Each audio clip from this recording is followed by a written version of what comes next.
My name's Daniel. I'm 32 now, but this story starts back when I was barely 21 and still figuring out who I was.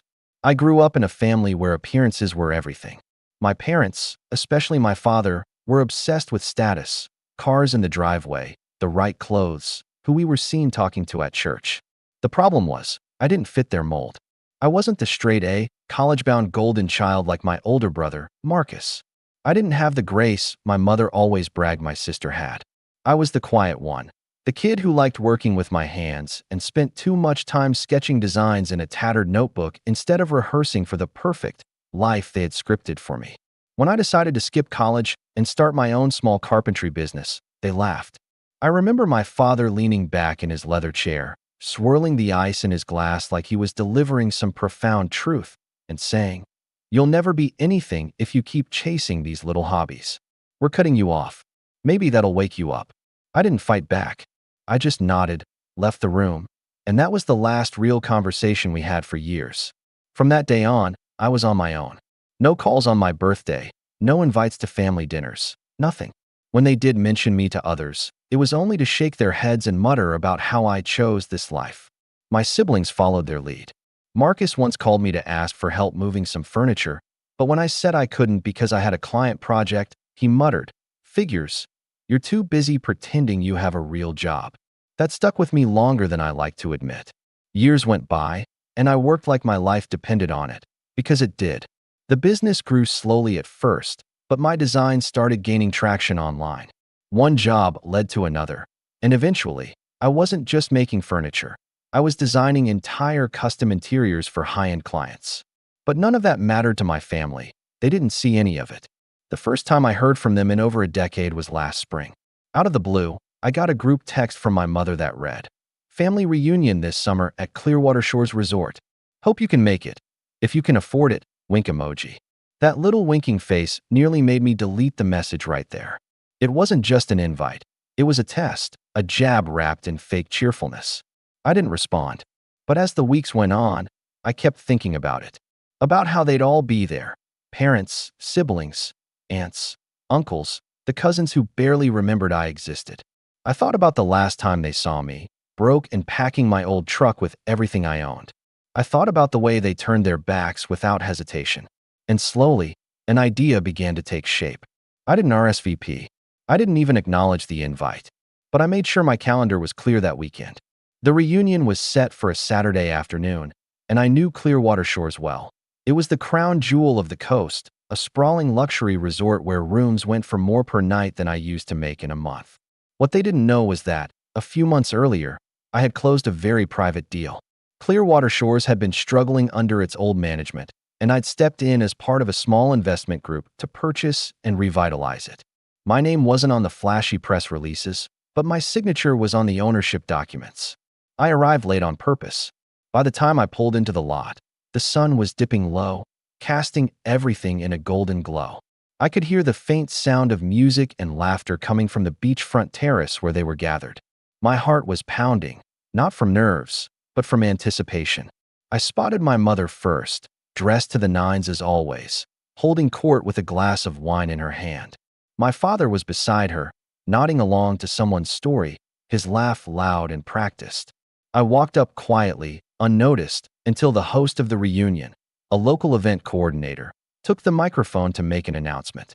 "Ladies and gentlemen," she said with a bright smile, "before we continue with dinner, I'd like to take a moment to welcome someone very special to Clearwater Shores. Please join me in congratulating the new owner of this resort." She turned, gesturing right toward me. "Mr. Daniel Cole." And in that instant, every head turned.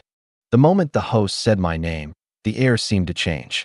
A wave of confused murmurs rippled through the crowd, followed by stunned silence. My mother's smile froze mid-sip, her wine glass hovering just below her lips.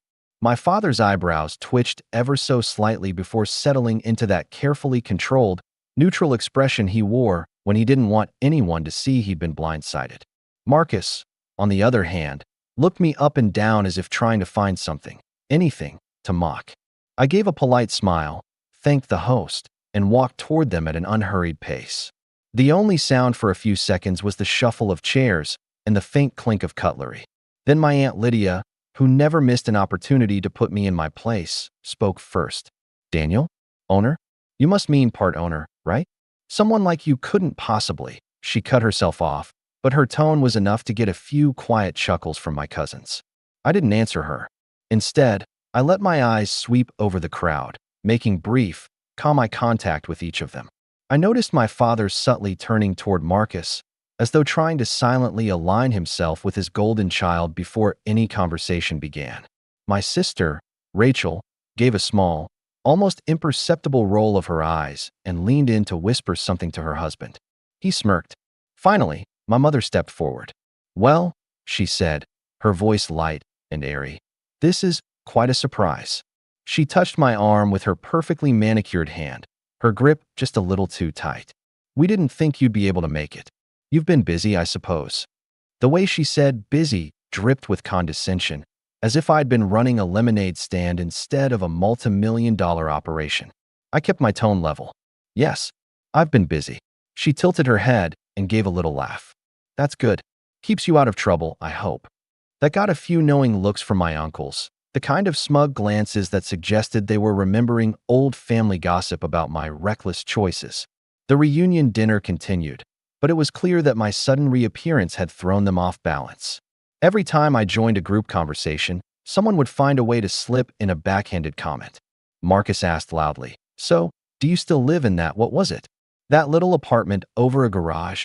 Before chuckling to himself. Rachel chimed in with, "Well, if you're running a resort now, I hope you have someone helping you with the numbers. We all know math wasn't your strong suit." And then came the real kicker, my father's toast. He stood up, glass in hand, and began praising Marcus for a recent promotion, then Rachel for her beautiful family and homemaking skills, before finally getting to me. And Daniel. He paused for a beat that was just a little too long. Well, Daniel seems to have landed on his feet. Let's hope it lasts this time. The table laughed softly, not maliciously loud, but just enough to sting. What they didn't know was that every jab, every smirk, every whisper was doing nothing but sharpening my focus. I didn't come here just to be seen. I came here to watch, to listen, to measure exactly how deep their contempt still ran. And before the night was over, they would give me more material than I could have imagined. By the time dessert rolled around, the tension had settled into a strange rhythm. Smiles for the group photos, polite laughter for the safe topics, and those quick, dagger-like comments slipped in whenever they thought I wouldn't notice. I played along, letting them believe they still had the upper hand. It wasn't until the second round of coffee was served that the evening took a turn. Marcus had disappeared for a while, and when he came back, he was carrying himself with that cocky swagger I knew all too well. He clinked his glass to get everyone's attention. "So," he said with a grin that didn't reach his eyes, "I just had a very interesting chat with the resort manager." I set my cup down. My gut told me whatever was coming wasn't going to be good. Marcus looked straight at me. "You know, Dan, you should really tell people how you came into all this money. I mean, you didn't exactly build Clearwater Shores yourself, did you?" He let that hang in the air, scanning the crowd for reactions. Some might say you just got lucky. Right place, right time. Maybe even took advantage of someone. A few people shifted in their seats. My mother's lips curled in a satisfied little smirk, like she'd been waiting for this. I didn't take the bait, but before I could even form a reply, my father chimed in. "It's true," he said, his voice carrying that faux-wise tone he loved to use when he thought he was being objective. "Opportunities like this don't just happen to people without connections. I just hope you're not mixed up in anything questionable. We wouldn't want the family name dragged through the mud." That word, family, burned hotter than the coffee in my hand. Rachel added her own flourish. "Oh, come on. You know how it works, Dad. People with smaller businesses find a way to latch onto bigger ones. It's not exactly the same as earning it." I could feel the eyes of my extended family on me, weighing, judging. This wasn't curiosity. They were trying to rewrite my story right in front of me, strip me of the one thing I'd fought for, the fact that I'd done it on my own. Then Marcus leaned closer to my father and said, just loud enough for everyone to hear, "Maybe we should talk to our friends on the board here. See if they know the full story." And that's when it clicked. This wasn't just casual humiliation. They were trying to undermine me in front of the very people who now worked for me, to plant seeds of doubt about my integrity. If this little performance worked, It could ripple through the resort staff, the local community, even my business partners.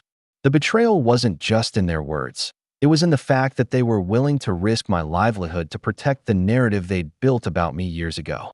The one where I was the failure. The one where they were right to cut me off. I sat there in silence, letting them think they'd scored their point, while something inside me hardened. Because if they wanted to test how much I'd really changed since the day they turned their backs on me, I was ready to show them. The rest of the evening felt like I was moving underwater. Conversations blurred together, every laugh from their side of the table landing like a slap.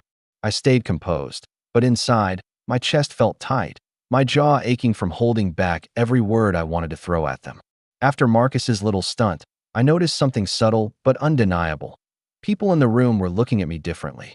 The resort's head chef, who had been friendly earlier, now seemed hesitant when she passed my table. One of the servers, who'd greeted me with a warm smile at the start of the night, avoided eye contact completely. The poison my family had dripped into the air was already working. I slipped away before the official end of the reunion, heading down the dimly lit path toward the private villas on the edge of the property. The sounds of the party faded, replaced by the rhythmic crash of waves against the shore. The cool night breeze should have been calming, but it only made me feel more hollow. I sat alone on the villa's balcony, staring out at the moonlit water. My phone buzzed with a message from one of my business partners. Heard some chatter tonight. Everything okay? I typed back a simple, all good, then set the phone face down. The last thing I wanted was to explain myself, to admit that a few calculated whispers from my family were enough to make me feel like I was 21 again, broke, unwanted, and scrambling to prove my worth. That night, I barely slept. When I closed my eyes, I could still hear Marcus's smug voice, Rachel's condescending tone, my father's carefully aimed digs. I hated how easily they could still reach into me and twist the knife, even after all these years. The next morning, I considered skipping the second day of events altogether. My first instinct was to retreat, cut my losses, let them have their little victory. I even packed a bag and had it sitting by the door. But then I caught my reflection in the mirror. I didn't see the kid they thought they'd left behind anymore. I saw someone who'd built something they couldn't even begin to understand. That was when the shift happened. Not loud, not dramatic, but a quiet decision settling into my bones. I realized I didn't have to argue with them or defend myself. That wasn't how you dismantled a narrative this old. You didn't fight their lies head on. You made them irrelevant. And the way to do that? Let them talk all they wanted, while I set the stage for a truth so undeniable it would silence them without a single raised voice. I unzipped my bag, put everything back in its place, and started mapping out exactly how this would play out. The second day of the reunion dawned with the kind of golden light that made the whole resort look like it had been painted for a travel magazine. I stepped out onto my villa's balcony, the salty air filling my lungs, and for the first time since arriving, I didn't feel that tight knot in my chest. I had work to do, both for the resort and for myself. Before heading to the main events, I made a quiet call to the general manager. We'd been in touch often since the acquisition, but this was the first time I asked for something specific. Today, I said, I want the full tour given to our most important guests. Private, discreet. I'll meet you in the lobby in 20 minutes. From there, the day became a subtle but deliberate display of presence. The general manager walked me through the spa renovations I'd greenlit, the new oceanfront suites I'd personally helped design, the contracts with local suppliers I'd insisted on to boost the community's economy. Staff members stopped to greet me by name, discussing ongoing projects and future plans with the kind of familiarity that only came from real, consistent involvement, not some lucky windfall. At lunch, instead of hiding in the corner, I sat at the largest table, right in the middle of the terrace, where other resort investors happened to be gathered. We talked shop, deals, projections, things my family had no part in and couldn't casually dismiss. The conversation was effortless, and when I glanced toward the far end of the terrace, I saw Marcus watching from his table, a crease forming between his eyebrows. Throughout the day, I made time for small, strategic interactions. I spoke with the event coordinator about future bookings, discussed expansion ideas with the head chef, even joined a brief impromptu meeting with the marketing team. By the afternoon, word had spread among the guests and staff alike. This wasn't just a title. I was involved. I was respected. I was in control. And outside of the resort, my life had been on an upward climb for years. My design firm had doubled in size over the last 18 months. A new branch in another state was weeks away from opening. The clients I worked with now weren't just wealthy. They were influential, people whose opinions carried weight in industries my family could only dream of entering. I'd learned to invest smartly, surround myself with the right people, and keep my wins quiet until they were impossible to ignore. That night, I didn't avoid the reunion's evening gathering. I arrived exactly on time, walking in with a few of the resort's senior staff who'd been discussing a new project with me. As we entered, their conversation didn't pause. It carried on naturally, my name woven into it, making it impossible for anyone watching to pretend I was just a bystander. Marcus tried to catch my eye, but I didn't give him the satisfaction. Rachel's smile was thinner than the night before. My father, he didn't smile at all. It was working. They could feel it, control slipping from their hands. The narrative they'd held onto for over a decade quietly collapsing under the weight of reality. But I wasn't finished. This wasn't about proving them wrong anymore. It was about setting the board for the move they'd never see coming. The morning of the final day, I woke earlier than usual, not because I had to, but because my mind was buzzing with the shape of what was coming. The resort was quiet at that hour. Only the faint hum of the early staff and the distant sound of waves breaking against the shore. I met the general manager in his office for a quick check-in. We reviewed guest feedback, upcoming bookings, and a few operational notes. That's when he mentioned something almost in passing. By the way, your father and brother approached me yesterday. They asked if there was a way they could get in on some of the resort's business partnerships. Sounded like they wanted to leverage your connection. I just sat back in my chair for a moment, letting that sink in. It was almost poetic. They'd spent years dismissing me, then actively tried to discredit me, and now, with the scent of money and influence in the air, they wanted to attach themselves to it. Did you tell them anything? I asked casually. The manager shook his head. I told them all inquiries go through ownership, meaning you. That single piece of information changed everything. Up until now, I'd been thinking in terms of proving a point. But this was leverage. They wanted access to something I controlled entirely. I didn't need to argue, defend, or even confront them directly. All I had to do was decide how and when to use that desire against them. Later that day, I walked the property again, but this time with a few local reporters who were doing a piece on the resort's revival. I didn't plan it for my family's benefit, but I knew they'd notice. And they did. From the corner of my eye, I caught Rachel standing with a group of cousins, watching intently as the photographers took shots of me with the staff, my name and title being clearly stated. That evening, the reunion wrapped up with a beachfront dinner, torches in the sand, string lights swaying overhead, the ocean just beyond our feet. The setting was beautiful, almost surreal, but beneath it all, the tension was palpable. My father avoided eye contact with me completely, Marcus kept his remarks to a minimum, and Rachel's attempts at small talk felt strained. They knew something had shifted, even if they couldn't name it. I sat through the meal, polite and composed, listening to their conversations without revealing the ace I was holding. Because the truth was, I didn't need to rush. I had all the time in the world, and they had no idea that the thing they now wanted most was something I had absolute control over. And when the moment came to finally pull the trigger, I planned to do it in a way that left no doubt about who had the real power now. The final morning of the reunion, the air was heavy with that odd mix of lingering celebration and the quiet packing up before everyone scattered back to their lives. For most of my family, that meant checking out after breakfast. For me, it meant finally setting the stage for the move I'd been building toward since the first night. I dressed simply, no flashy suits, no obvious signs of wealth, just a crisp shirt and slacks. I wanted my presence to feel deliberate, controlled. By the time I walked into the resort's private conference room, the general manager and two of my senior partners were already there, going over some documents. The timing was perfect. My father, Marcus, and Rachel happened to be in the lobby nearby, checking out. I asked the concierge, loud enough for them to hear, if she could let the Cole family know I'm ready for them in the conference room. She smiled, nodded, and within a minute, the three of them appeared in the doorway. My father's voice was cautious. You wanted to see us? I gestured toward the table.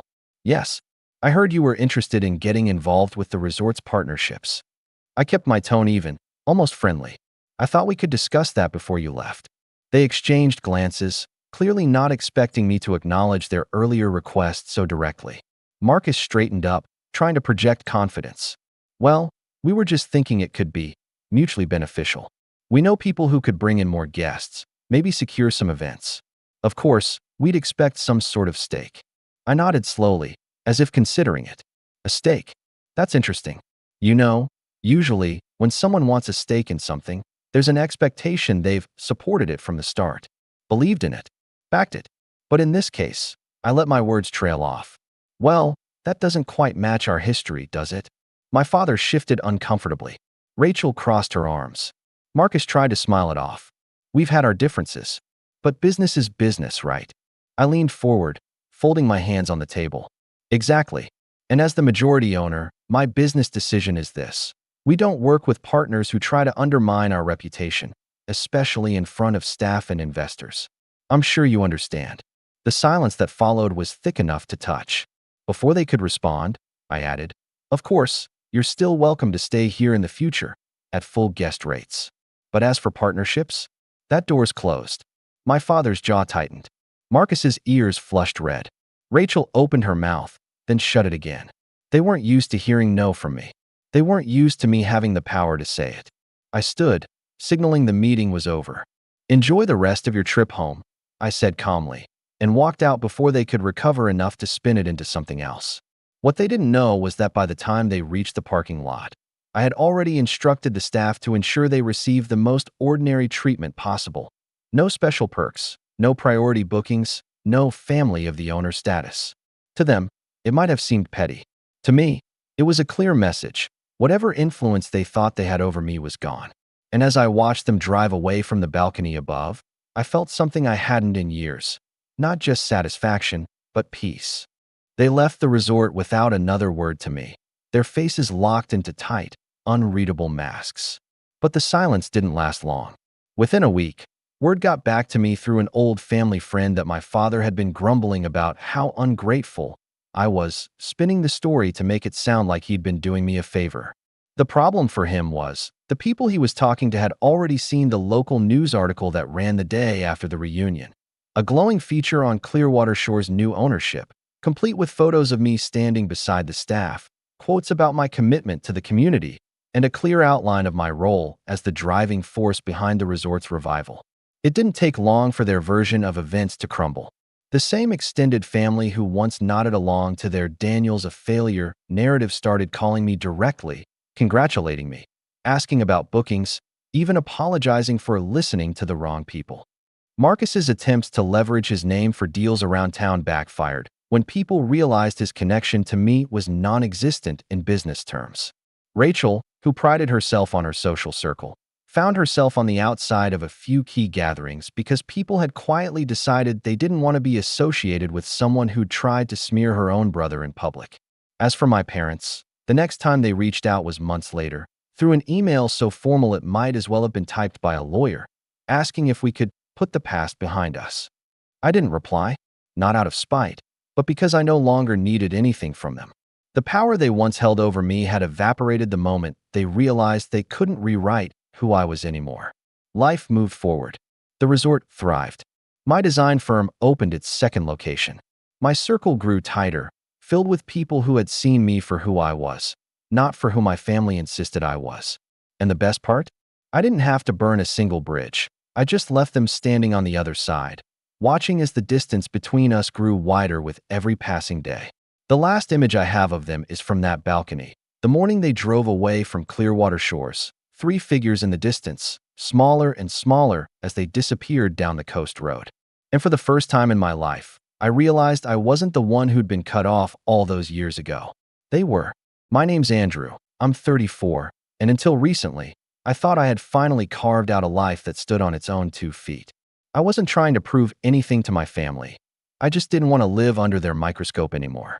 So I bought a modest house an hour away, started my own consulting business, and slowly distanced myself from the drama that always seemed to bubble up at every holiday gathering.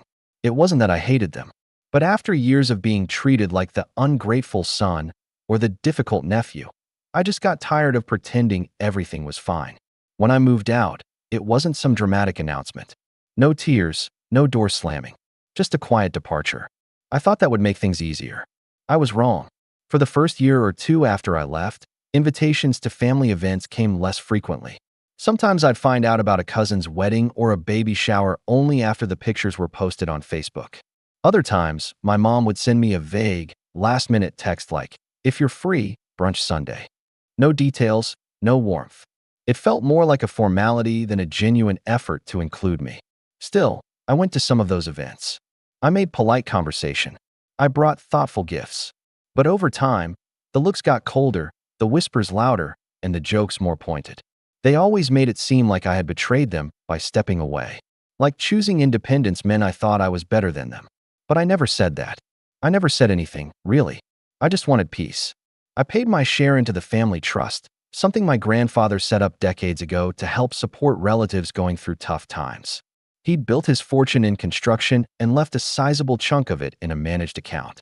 The idea was that everyone would chip in a bit each year, and the fund would grow, ready to help if someone needed surgery, lost a job, or wanted to go back to school. I took that seriously. Even after moving out, I still made my annual contribution. No one ever thanked me. No one even acknowledged it. But I kept paying, because it felt like the right thing to do. That brings me to this past Easter. My cousin Chelsea, one of the few people in the family I actually got along with, had messaged me the week before, saying, "Hope you're coming to brunch. I told Aunt Lorraine to save you a seat next to me." I hesitated. I knew what it would be like. I'd walk in and feel the temperature in the room drop a few degrees. My mom would give me that tight-lipped smile, the one that said, "Don't make a scene." My Uncle Paul would probably make some joke about how I'd finally decided to show up. But Chelsea was worth it. She'd always been kind to me, always asked about my work, always made me feel like I wasn't some sort of black sheep. So I showed up, dressed nice, brought a bottle of rose and a bouquet of flowers for Aunt Lorraine since she was hosting. The house looked the same as always. Big picture windows, floral centerpieces, and the faint smell of baked ham and cinnamon rolls. I stepped inside and immediately felt like I'd stepped back into a version of myself I'd tried to outgrow. People were mingling, laughing, passing around deviled eggs and little glasses of mimosa.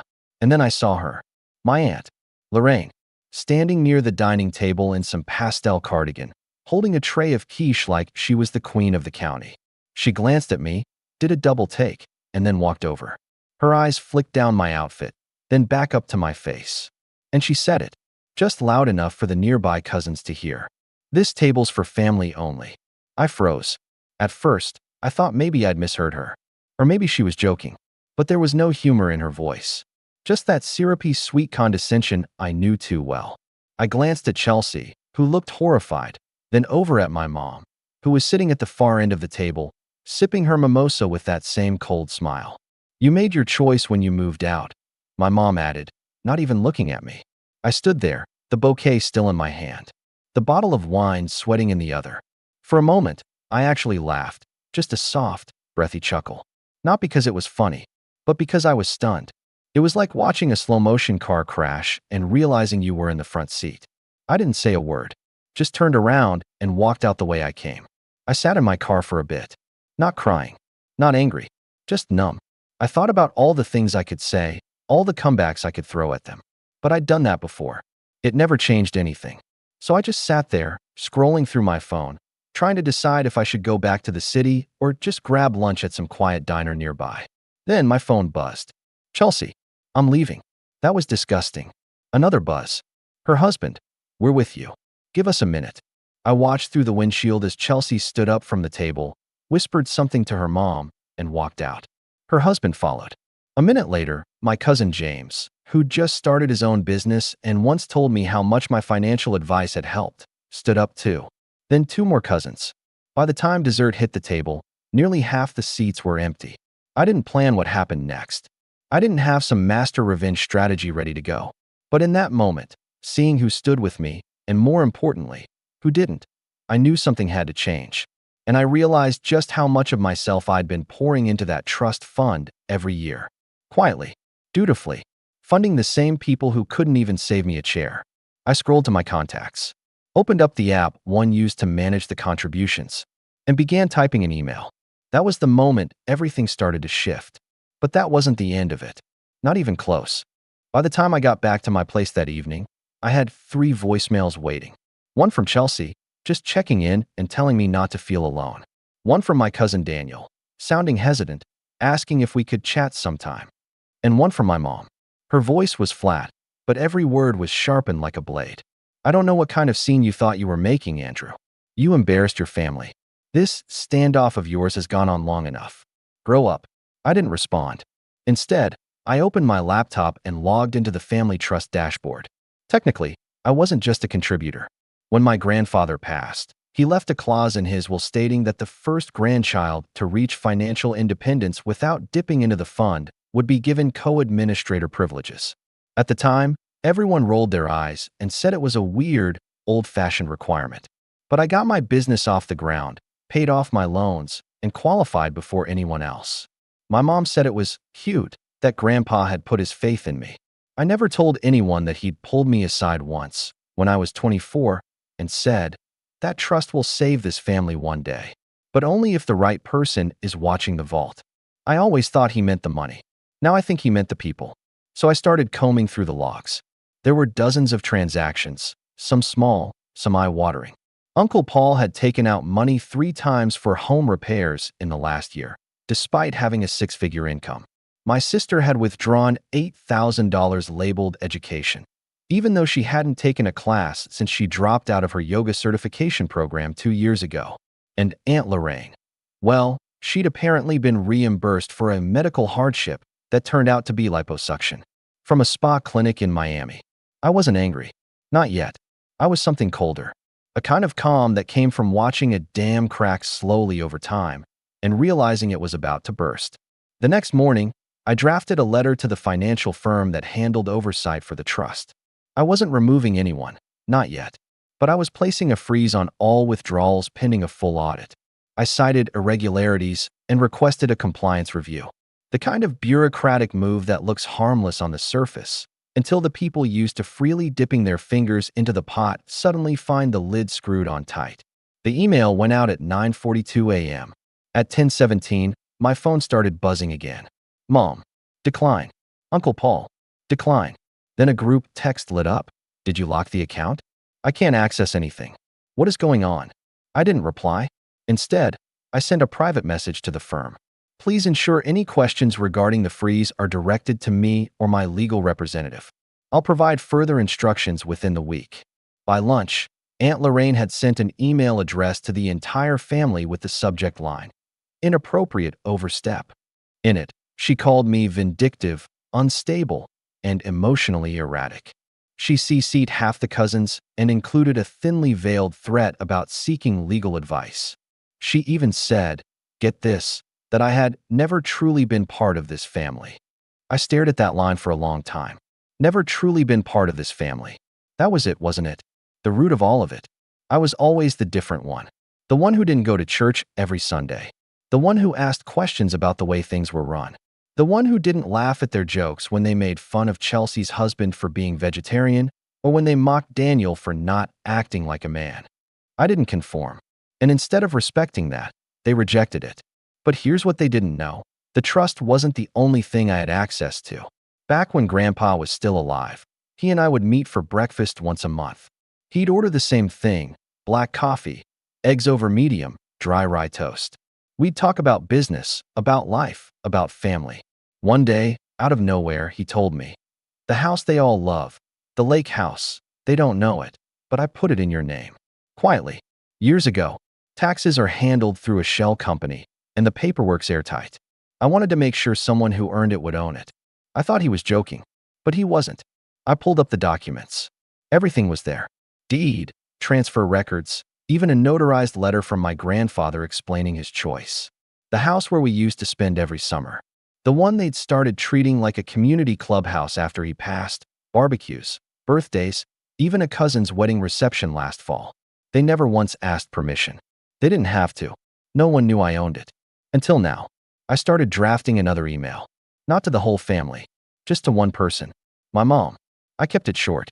Since I'm apparently not part of the family, I assume you won't mind if I exercise my legal right to enforce private ownership of the lake house. You'll find a formal notice of restricted access attached, effective immediately. All scheduled events must be canceled.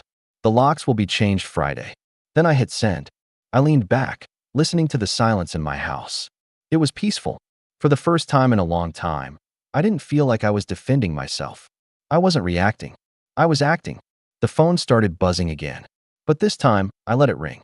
Because I knew the real fallout hadn't started yet. It took less than 12 hours for the family group chat to go into full meltdown.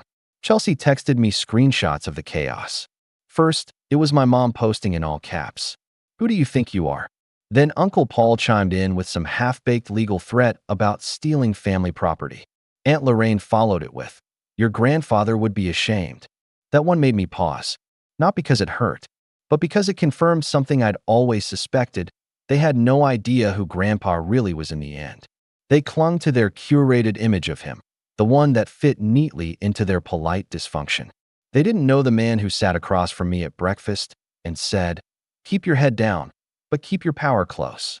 I didn't respond. Not yet. The next morning, I received a voicemail from Daniel. His voice was low, unsure. "Hey man, I don't know everything that's going on. But for what it's worth, I think they're freaking out because they're finally realizing you're the only one who ever had any real integrity. Let me know if you want to talk." That meant something. Coming from him, especially. Daniel had always been caught in the middle, too kind to stand up to his dad, too tired to push back on his mom. I didn't blame him, but I also wasn't going to shield him from the storm I was about to unleash. The first knock on the door came that afternoon. I wasn't surprised to see my mom standing there. She didn't even wait for me to invite her in. She brushed past me into the living room like it was still hers. "Andrew," she said, clutching her purse with both hands like it was keeping her grounded, "we need to talk." I didn't move. I just closed the door behind her and leaned against the frame. "What's there to talk about?" I asked, calm but firm. "This drama," she said, gesturing vaguely. "Locking the trust. Kicking us out of the lake house. Do you even realize how this looks to the rest of the family? That's your concern?" I asked. "How it looks? You're acting like a spoiled child." I laughed once, just a breath of disbelief. "You excluded me from my own family. You let Aunt Lorraine humiliate me in front of everyone. And when I walked away, you called it a scene. Now you're here, in my house, demanding I keep funding the same people who treat me like a stranger. And I'm the one acting like a child." She didn't answer. She just looked at me like she wanted to say something. Anything, but couldn't find the right words. "You told me I made my choice when I moved out." I continued, my voice quiet but steady. "Well, this is your choice now. You don't get to shame me and then ask me to foot the bill." Her lips tightened. I could see the tears forming, but I didn't move. "Not this time. Not again. This isn't you," she said finally. "You're not cruel." "No," I agreed. "I'm not. But I am done being complicit." She left without another word. That night, Chelsea called me. "They're scrambling," she said. "Paul tried to schedule his daughter's graduation party at the lake house next weekend. Found out the hard way it's not available." I smirked. "Did he now? And get this. Lorraine tried calling the property manager, acting like she was still the owner. She practically threatened him. He hung up on her." I chuckled, not because it was funny, but because it was all so predictable. Then she paused. "There's something else," she said. "They're planning a meeting. At Grandma's place. They want to discuss options. Try to pressure you into walking it back. Uncle Paul said something about voting to remove you as trustee." I felt the fire rise up again, slow and steady. "They can try," I said, "but they won't like what happens next." The truth was, I'd been planning this part for weeks, ever since that Easter brunch. At first, it had just been a thought. What if I stopped funding the dysfunction? But the more I dug into the paperwork, the more I realized just how much control I actually had. Grandpa hadn't just given me administrative privileges. He'd given me power of amendment, meaning I could revise parts of the trust if I saw fit to protect its long-term value. It wasn't a carte blanche, but it gave me room. And I'd already started working with a lawyer to redraw the bylaws. But I hadn't sent the final version yet, because I was waiting for them to show their teeth, waiting for them to confirm what I already knew. That to them, I was nothing more than a wallet with a heartbeat. 2 days later, the email came. Subject line, "Special family meeting, attendance expected." No greeting, no apology, just a time, a place, and an assumption that I would show up and sit quietly while they lectured me on family values. I stared at the message for a long time. Then I hit forward, sent it to my lawyer, and added one line. They've made their move. Let's make ours. I didn't attend the meeting. Instead, at exactly the time it was scheduled to start, 6 p.m. sharp on a Sunday, I sent out the final draft of the amended trust to the entire family mailing list. It was attached to a formal letter from my attorney, written in neutral legalese, but leaving no room for misinterpretation. The subject line read, Notice of Trust Reorganization, effective immediately. The email was brief. Dear family, following recent concerns regarding misuse of the family trust, failure to maintain transparency, and repeated personal harassment directed toward one of its primary contributors and co-trustees, the structure and access privileges of the trust have been legally revised. Effective immediately, all non-contributing beneficiaries are suspended pending individual financial review. All withdrawal requests must now be accompanied by detailed documentation and board approval. New bylaw. Any current beneficiary who is found guilty of discriminatory behavior, exclusion of family members, or misuse of trust funds will be permanently removed from the trust. Administration will now be overseen by an independent fiduciary board, including a third-party auditor, to ensure fairness. This is not an act of revenge. It is a restructuring to return the trust to its original intent, support, not entitlement. You are welcome to reach out with any concerns. I suggest you do so with respect. Andrew. Then I turned off my phone, opened a bottle of wine, and sat on my porch, listening to the sound of birds over the treetops. I knew the fallout would be loud, and it was.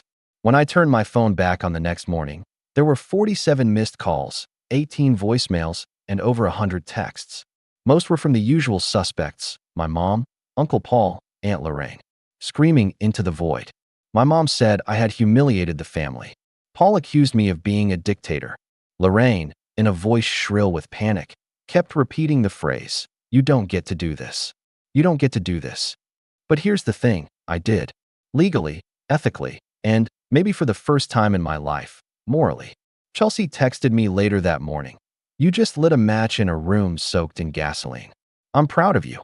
Daniel wrote too, quietly. I know it's messy, but thank you. You did what no one else ever had the spine to do. Even my cousin Natalie, who hadn't said 2 words to me since I moved out, emailed me to say she'd always felt like the trust was being abused and that maybe now, some real help could go to people who actually needed it. In the following weeks, things got quiet. Not because people had changed, but because they'd lost access to what really fueled their entitlement, my silence. Without it, they had to confront the mess they'd made. The family meeting I skipped apparently devolved into chaos. According to Chelsea, voices were raised, fingers pointed, and someone actually cried. Not out of remorse, out of panic. The realization that the money train had derailed. My mom didn't speak to me for almost 2 months. And I didn't chase her. I didn't send follow-up texts or try to fix things like I used to. I just waited. Let the silence hang there like a mirror she couldn't look away from. Eventually, she called. Not to apologize, at least not at first. She started with small talk, as if the last few months hadn't happened. But I didn't let her dance around it. Why did you let them treat me like that? I asked. At brunch. At Christmas. Every time I came around. She didn't answer for a long time. Then she said, because if I stood up for you, I'd lose them. That landed harder than I expected. Not because it shocked me, but because it confirmed something I'd always feared deep down. I was never her priority. Keeping the peace with the rest of the family meant more than protecting her own son. It had always been that way. I was just finally saying it out loud. I guess you lost me instead, I said. There was silence. Then a sigh. I don't want to, she said. I don't want to lose you. I didn't respond right away, because I wasn't sure how to. But after a moment, I said, then stop treating me like I'm disposable. We talked for a while longer. She didn't magically transform into the mom I needed. But there was a shift, a tremor under the surface. I think she finally saw what her silence had cost her. The trust fund didn't collapse, by the way. In fact, under the new system, it started thriving. With the third-party oversight, the wasteful withdrawals stopped. We implemented a scholarship arm, created emergency grants for medical situations, and even launched a small business seed fund for cousins who wanted to start their own ventures. And this time, Everything was transparent. One of the first recipients? Daniel. He launched a small eco-landscaping company. The trust matched his startup investment, under clear, enforceable terms. He sent me a photo of his first big project, a rooftop garden for a local elementary school. In the message, he wrote, "You helped me believe I could do this. Thanks for not letting them ruin everything." And Chelsea? She became the second co-administrator. We added her to the board after she voluntarily submitted her own financials and helped design the accountability structure. She was sharp, compassionate, and deeply committed to making the trust what Grandpa intended. As for the rest of them, Uncle Paul tried to sue. Didn't get far. The documents Grandpa signed were airtight. The lawyer Grandpa had used had seen what was coming, even back then. Paul wasted a lot of money trying to bully his way back into control. He ended up in more debt than before. At one point, he left a voicemail growling, "You're gonna regret this." I played it on speaker while Chelsea and I reviewed scholarship applications. We both laughed. Aunt Lorraine was more passive-aggressive. She posted cryptic status updates on Facebook. Things like, "Blood doesn't mean loyalty," and "Family is supposed to support you, not exile you." She kept tagging people who'd unfollowed her months earlier. One time she even tagged me. I blocked her. My sister? She said nothing. Didn't reach out. Just disappeared from the map. Part of me was relieved. Part of me mourned the idea of the sister I once thought I had. Mom's trying. Slowly. I don't pretend things are healed. But when she showed up to my birthday dinner this year, on time, with a small box and no snide remarks, it meant something.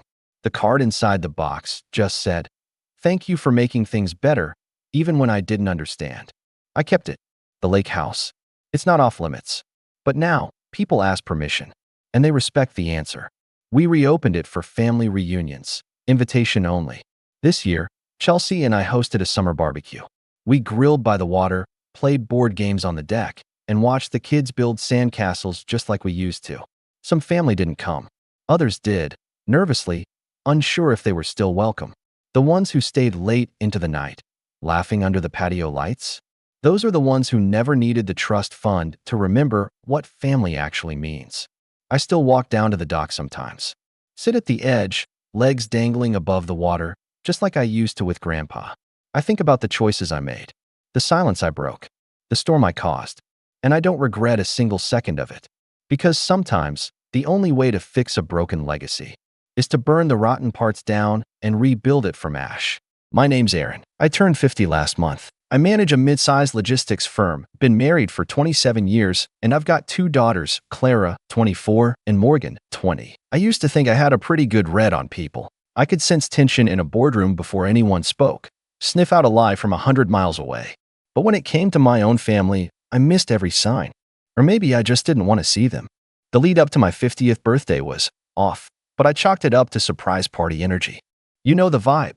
Hushed whispers when you enter the room, sudden shifts in conversation, locked phones, half smiles. Every time I asked what was going on, my wife, Lauren, would grin and say, "Just wait. This year will be unforgettable." Clara kept teasing, "You'll cry." In a good way. Even Morgan, who normally couldn't keep a secret if her life depended on it, stayed oddly quiet. It had been a rough year, layoffs at work, a minor surgery, my mom passing away in February. Honestly, I was looking forward to a little joy, something soft to land on. I hadn't had a real celebration in years. We always did more for the kids, which made sense, but I guess part of me hoped this milestone would be different, that maybe this one would be for me.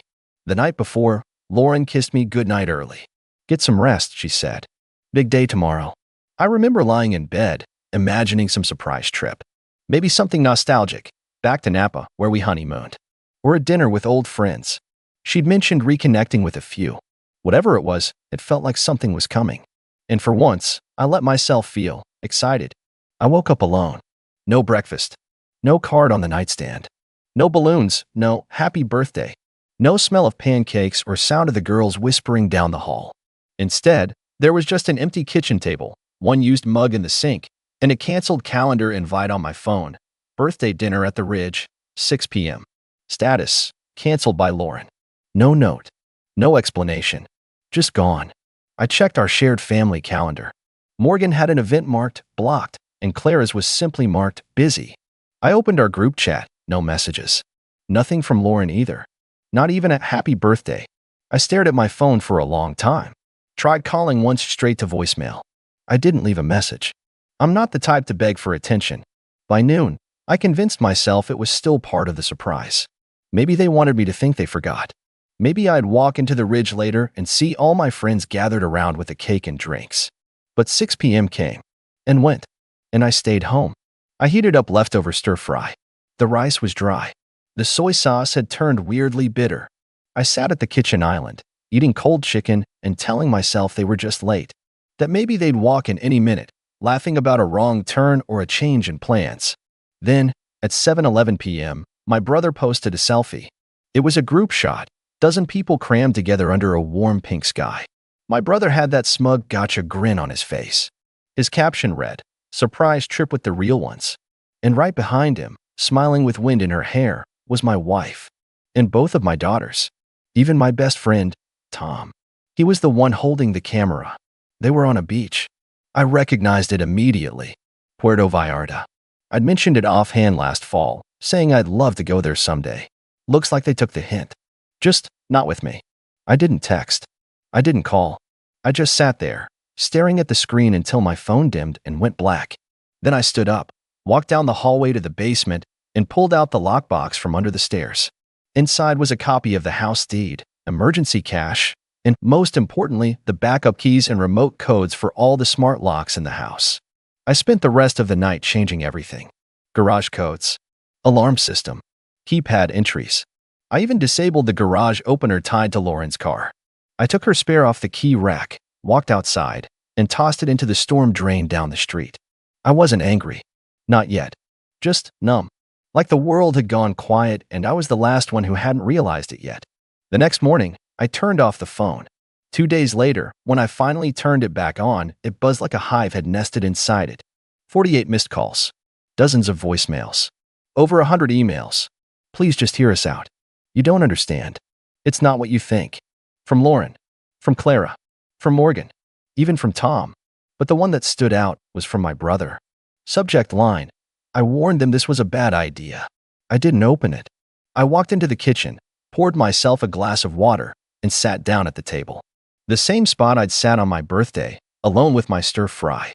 And I finally felt something. Not sadness. Not confusion. Resolve. Because whatever they were about to tell me, whatever flimsy excuse or half-hearted apology they had lined up, it wasn't going to be enough. Not this time. And that's when I decided what to do next. 3 weeks before my birthday, Tom invited me out for drinks after work. It wasn't unusual. We'd been grabbing Friday drinks since our 20s. But something was different this time. He seemed jittery, distracted.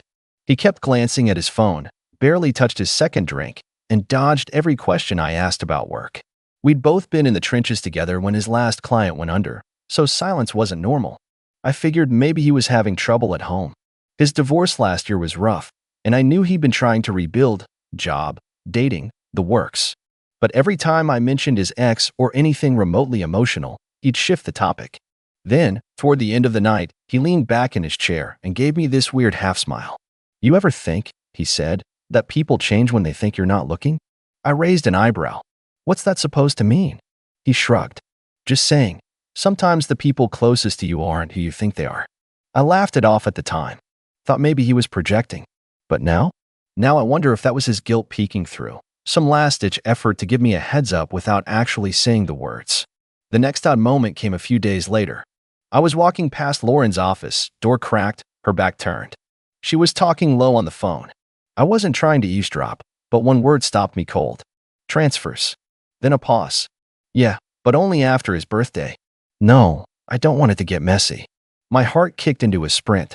I stood there, frozen. She always handled the family finances. She always said it was easier that way. And I never minded, I trusted her. We had a shared account, sure, but we also had several investment portfolios, real estate holdings, even some offshore savings from my dad's estate. I backed away before she could see me. That night, I logged into every account I could think of. Passwords had changed. Access denied. Some accounts I didn't even recognize. There was a new LLC registered under our names.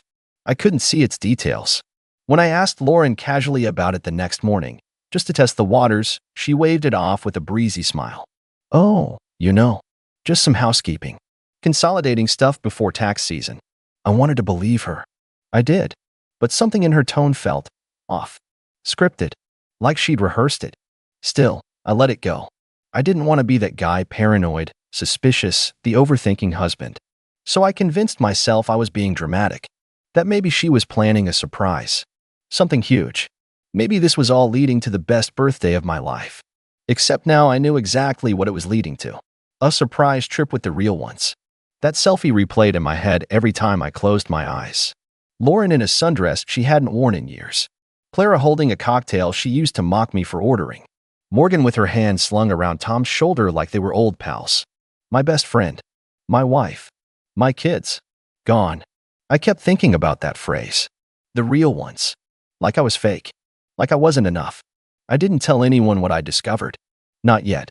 Instead, I went to work like everything was normal. I smiled through meetings, handled logistics for a warehouse expansion, even helped one of my employees negotiate a higher salary. No one suspected a thing. But under the surface, I was building something. Quietly. Methodically. I hired a private investigator. Someone I'd worked with once before when a partner tried skimming off the top of a freight deal. She was good, subtle, thorough, and discreet. I gave her Lauren's name, then Tom's, then the girls. And I asked for everything. 2 days later, she sent me a zip file. I opened it on my work computer, after hours. The folder was labeled, Aaron, Family Activity. There were bank statements, screenshots, travel confirmations, meeting logs. And then there was the kicker. A recorded phone call. Between Lauren and someone listed only as attorney. I played it. Yes, once the transfer is complete, I'll be the majority shareholder, she said, clear as day. He won't contest it. He doesn't even know what we've set up. After his birthday, it'll all be clean. The girls are on board. Tom's helping with the paperwork. My mouth went dry. This wasn't just about forgetting my birthday. This was a setup. A coup. They'd been planning this for months. Transferring ownership. Moving funds. Lining up legal protections. Building a safety net without me. And worst of all, my own children were part of it. Every late night Lauren spent catching up on work. Every time Clara giggled and said I'd cry in a good way. Every phone Lauren swiped away when I walked in. They weren't keeping a surprise party. They were keeping a secret. And here's the part that really got me, Tom. The man who stood beside me at my wedding. Who cried when Clara was born. Who I once bailed out of jail after a bar fight in college. He was helping her take everything. I sat there at my desk, heart pounding, hands trembling, but not from sadness. From clarity. I'd seen betrayal before, but never this close. Never wrapped in smiles and birthday wishes and fake warmth. They thought I was blind. That I'd go quietly. But they forgot something. This wasn't just my birthday. It was also the day I stopped trusting them. And the day I started planning my own kind of surprise. One they would never see coming. And just when I thought I had everything I needed. I received one final email. From Morgan. Subject. Dad, please don't do anything until you hear my side. And when I opened it, I learned something that changed everything. The email was short. Way too short for the magnitude of what was happening. No greeting. No emoji. Just 10 sentences. 10 carefully chosen words that rearranged my entire understanding of the last few months. Dad, I didn't know what they were doing at first. They told me it was for your retirement. Said you were tired. Said you'd thank them. I only found out the truth 2 days ago. I tried to tell Mom, but she shut me down. Clara doesn't know I'm messaging you. Please don't answer. Not yet. But don't sign anything. Check the brown box under your side of the bed. I love you. That last line, that was what cracked me. I reread it over and over. I wanted to believe her. I needed to. Morgan had always been closer to her mom, more passive, less confrontational. She didn't like drama. But she also wasn't a liar. Not with me. Still, a part of me resisted. Because if Morgan was telling the truth, that meant she was stuck in the middle of something she couldn't control. That she might have been dragged along in their mess out of fear or obligation. Or maybe, worst of all, guilt. I stood up from my desk and walked into the bedroom. The bed hadn't been made since Lauren left. Her side was still faintly scented with her lavender lotion. I didn't linger. I crouched down and reached beneath the frame, fingers brushing dust and loose receipts, and then cardboard. A small brown shoebox. Unmarked. Untapped. Light. Inside were documents. Dozens of them. Printed emails. Handwritten notes. A few USB drives. and a small black leather planner, Morgan's, from 2 years ago. I flipped through it absently, not expecting much, until I reached the back pages. Folded and shoved into the pocket were 2 letters. One was from Lauren to someone named Richard, her attorney.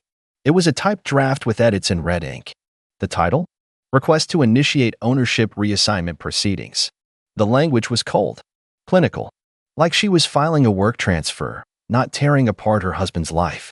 It detailed the process of acquiring controlling interest in the logistics firm, my firm. Said it would optimize family security long-term, especially if Aaron becomes emotionally unstable or combative. I sat down slowly. My stomach turned. She was painting me as a risk before anything had even happened. The second letter was from Morgan, dated 2 days before the trip. Handwritten. Mom said it's not a betrayal, that it's protection. But I see how she looks when she talks about the company. It's not about protecting you. It's about power, about control. I thought she was doing it for the family, but I was wrong. She's been manipulating Clara, too, using her job offer as leverage. And Tom? He's not just helping her with legal stuff. They've been seeing each other. I think it's been months. I tried to talk to Clara, but she wouldn't listen. I feel like I'm watching a train crash in slow motion. The last line was underlined twice. I don't know what to do, Dad, but I don't want to be part of this. I sat there for a long time, just holding that letter. My breathing felt shallow. The walls seemed smaller. It wasn't just betrayal, it was strategy. They were planning a hostile takeover of my life and dressing it up as a beach vacation. And Tom? With Lauren? That hit me like a slap. No warning. Just that one sickening sentence in Morgan's letter, and suddenly everything made sense. The distance. The tension. The way he avoided eye contact when Lauren was around. The weird timing of his divorce. It all came together. This wasn't a last-minute betrayal. This was orchestrated. But they hadn't accounted for Morgan. And they sure as hell didn't expect me to fight back. I pulled out one of the USB drives from the box and plugged it into my laptop. Inside were several folders, bank logs, email chains, LLC agreements. Morgan must have been collecting this for weeks. Maybe months. Maybe ever since she noticed the shift in Clara. Maybe since she heard Lauren say the word transfers on a call. Every document was a piece of the puzzle. Hidden accounts. New company names. Wire transfers that funneled money out of joint holdings into private ones, held only in Lauren's name. There was even an updated will draft Lauren had drawn up without my signature. And a spreadsheet titled, Asset Split, Projection Q3. Like I was a balance sheet to be optimized. I closed the laptop, walked to the window, stared out at the yard, empty and still. That's when the doorbell rang. I didn't answer it right away. I stood there for a minute, watching the shadow behind the frosted glass. Then I walked over and opened it. Standing there, clutching a small duffel bag and wearing a hoodie pulled tight over her face, was Morgan. Her eyes were red. No makeup. No smile. Can I come in? She asked, her voice barely above a whisper. I nodded, stepped aside. She walked past me, paused in the foyer, and looked around like she expected everything to collapse. I didn't go, she said, turning back. I was supposed to. I packed, got in the car. But when we hit the highway, I told them I forgot something and asked to be dropped off at campus. Said I'd Uber to the airport later. She swallowed hard. They didn't even question it. I led her into the kitchen, poured her some water. She didn't drink it. I'm sorry, she said finally, eyes locked on the floor. I didn't know how far it had gone. Not until I saw the contracts. And the emails. I thought it was just legal stuff. Retirement stuff. But then Clara showed me the will, and I saw how they were moving the money. That's when I started copying everything. Hiding things. She pulled her phone from her pocket and slid it across the table. It's all backed up here too, in case anything happens. I looked at her, my daughter, the only one who hadn't turned on me, and something shifted in my chest. Not just the ache of betrayal, but the faintest flicker of hope. Why now? I asked. Why come to me? She looked up. Her eyes were sharp, determined. She wasn't a little girl anymore. Because I thought I was going crazy. But I'm not. They are. And if you're going to fight back, you're going to need help. I nodded slowly. Then I opened my laptop and started drafting the first move of my plan. But just as we were reviewing one of the legal documents, Morgan's phone buzzed. She glanced at it, froze, then turned the screen to me. It was a text from Clara. Dad knows. Abort the plan. Don't come back. And underneath it, a picture of our house, taken from the street, tonight. And the headlights weren't turning off. They were pulling into the driveway. Morgan's fingers trembled as she locked her phone. The blood drained from her face, and for a moment, she didn't move. Just sat frozen in the kitchen chair, staring at the front door like it was about to be kicked in. I looked out the window. There it was. A dark SUV idling at the curb. Headlights still on. I couldn't see who was inside, but I didn't need to. I already knew. They hadn't waited for an explanation. They weren't coming back to apologize. Clara had sent the message, and now Lauren was here. Maybe with her. Maybe with Tom. They didn't expect Morgan to switch sides, and now they were scrambling, probably to do damage control. Or worse. I stood up, calm and deliberate, and quietly turned off the kitchen lights. Then the hallway. The living room. Within seconds, the house was dark. I motioned to Morgan to stay quiet, and she followed as I led her down the hallway, past the den, into the garage. I hit the side panel and killed the power to the garage door. Just in case. We slipped into the basement. My office was down there, but more importantly, so was my backup setup. Years of running a business taught me to always have fail-safes. Emergency Wi-Fi router. Hidden camera feed. Battery-operated backup power. I clicked on the security monitors. One camera caught Lauren stepping out of the SUV, wearing a trench coat and looking visibly agitated. Clara stayed in the passenger seat. She was on the phone, pacing, probably trying to reach Morgan again. Tom wasn't with them. I wasn't sure if that was good or bad.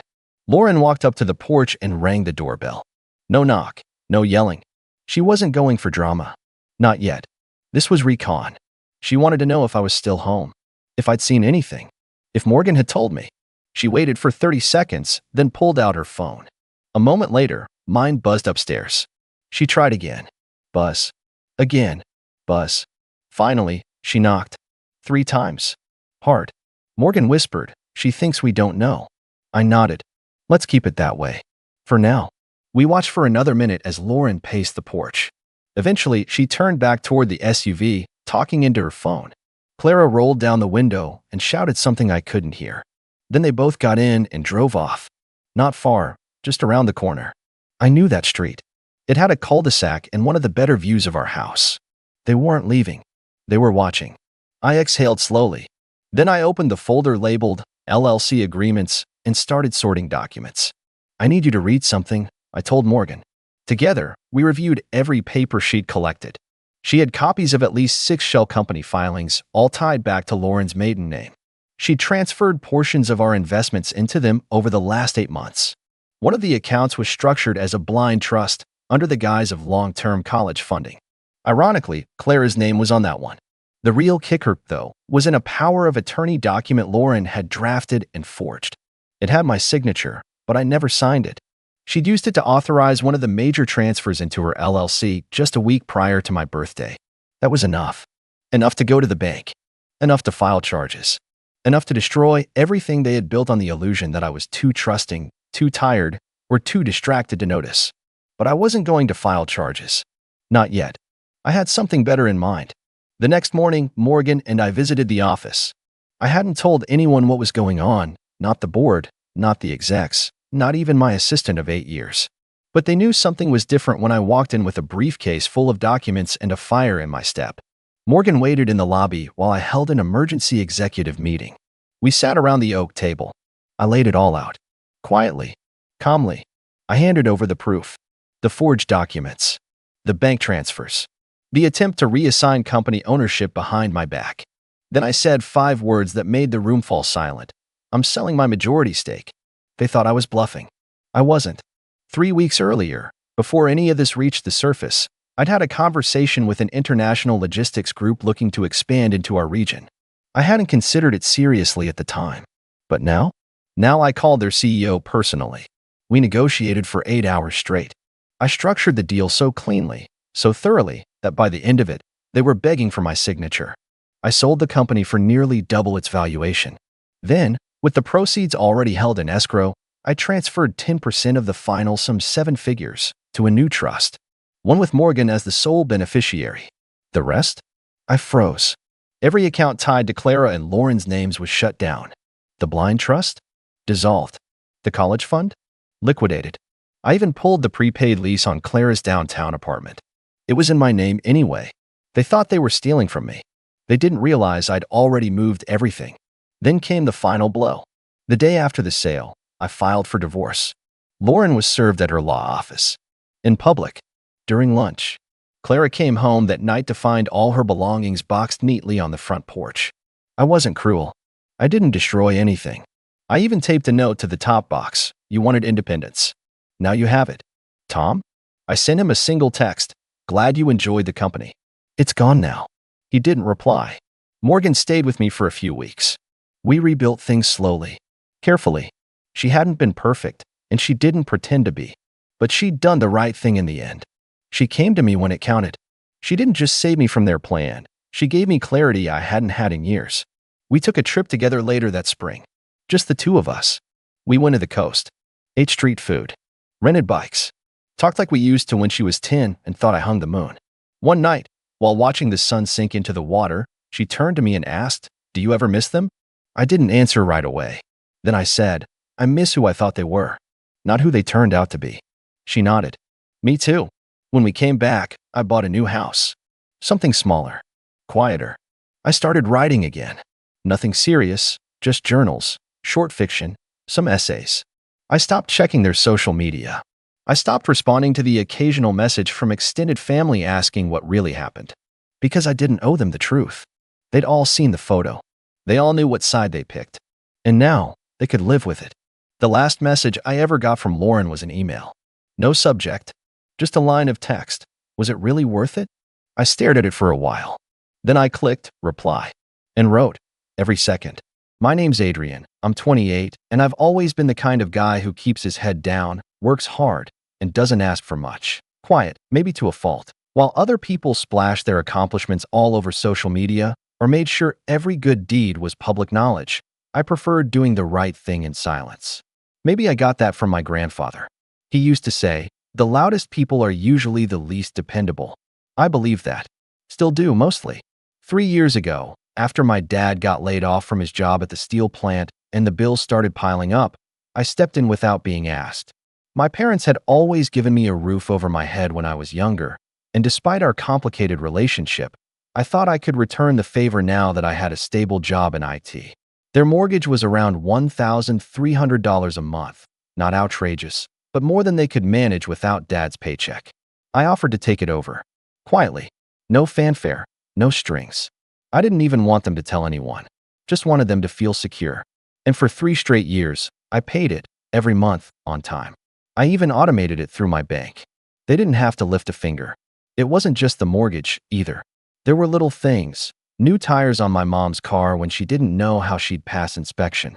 A new fridge when the old one started leaking water all over the kitchen floor. I never brought any of it up. Never said, "Look what I did," or asked for a thank you. It felt good enough knowing they could sleep easier. That's what I kept telling myself, anyway. But over time, I started noticing something off. My younger brother, Derek, 25, charming, cocky, the kind of guy who could talk himself into or out of anything, started acting strangely possessive about the house. It began subtly. He'd say things like, "I told Dad not to repaint the shutters yet. Waste of money." Or, "Mom should have asked me before moving the grill." Stuff that made it sound like he had some kind of say in household decisions. I brushed it off at first. He still lived with them off and on, usually between failed business ventures or breakups, so maybe he just felt territorial. Then came the offhand comment from Aunt Lily during a backyard barbecue.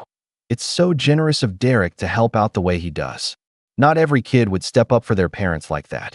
I looked at her, confused, and she just smiled and added, "You've got a good brother." I didn't correct her. I didn't say anything, but it stuck in my head. The next time I was over, I casually asked my mom if she or Dad had said anything about who was paying the mortgage. She waved me off, saying something like, "People assume what they want. It's not our job to correct every little thing." But it wasn't a little thing. That was my money, my sacrifice.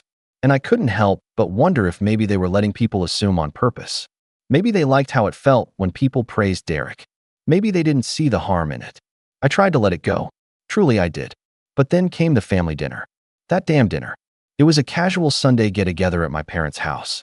Just the immediate family and a couple of uncles and cousins. Nothing fancy, just barbecue and beer, everyone sitting out on the patio. We were celebrating my dad's birthday. I brought him a new set of tools, high-end ones I knew he'd never buy for himself. Derek brought, well, himself, which was par for the course. Midway through dinner, as everyone was digging into the ribs and laughing about something Uncle Ray had said, my dad stood up, raised his glass, and clinked it with a knife. I just want to take a second, he said, to acknowledge someone who's really gone above and beyond these last few years. We wouldn't have made it through without him. I felt a small warmth in my chest. Finally, I thought, not that I needed praise, but after everything, a quiet nod in front of the family would have meant something. To Derek, Dad said, lifting his glass higher, for stepping up, being the man of the house, and helping us keep things afloat. You've been a real blessing, son. My stomach dropped. I looked across the table at Derek. He didn't look surprised, didn't even hesitate. He just smirked, lifted his own glass, and said, wouldn't have it any other way. Everyone started clapping. My mom dabbed her eyes with a napkin. Even my cousin Kyle muttered, that's what family's about. I didn't say a word. I sat there, frozen, hearing their voices in slow motion. My ribs felt like lead in my stomach. I didn't even taste the food anymore. I glanced at my mom, hoping, praying, for some correction, some clarification. But she just nodded proudly at Derek, like he really had been the one writing the checks every month. That was the moment something cracked inside me. I didn't make a scene. I didn't stand up or slam my glass. I just quietly pulled out my phone and tapped into my banking app. I scrolled through the scheduled payments. 3 years' worth of monthly transactions, each one like a reminder of how much I'd given without asking for anything in return. I canceled the automatic payments. I hovered for a second before hitting confirm. And as I looked up, my dad was still smiling at Derek. My mom was reaching for her phone to take a picture of him with the birthday cake. My brother was leaning back in his chair like he owned the whole backyard. They didn't notice the shift. Not yet. But they would. Oh, they would. And that was just the beginning. I didn't sleep that night. After the dinner, I drove home in silence. No music. No podcast. Just the sound of my turn signal blinking in the dark, like it was ticking down to something bigger. I kept replaying the moment in my head. My dad toasting Derek, the smirk, the clapping. My hand stayed clenched on the steering wheel long after I pulled into my apartment parking lot. Part of me wanted to believe it was a misunderstanding. Maybe my parents had forgotten. Maybe they thought Derek was helping in some other way, fixing things around the house, buying groceries. But deep down, I knew better. This wasn't some mix-up. This was a story they had allowed to grow, maybe even encouraged. They'd built a version of reality that made them feel good, and I'd been too quiet for too long to challenge it. The next morning, I checked the mortgage portal. Sure enough, the payment I'd canceled showed as scheduled failure. The bank would probably call them in a couple days. Maybe they'd think it was a fluke. Maybe they'd call me and ask what was going on. But I didn't wait. Instead, I took the day off work and started putting things in motion. There was a paper trail for everything. Every mortgage payment tied directly to my account. Every receipt for home repairs, the fridge invoice, the new tires. I printed everything and organized it in a folder. Not because I wanted revenge, not yet, anyway, but because I needed to remind myself I wasn't crazy. That I had done all those things.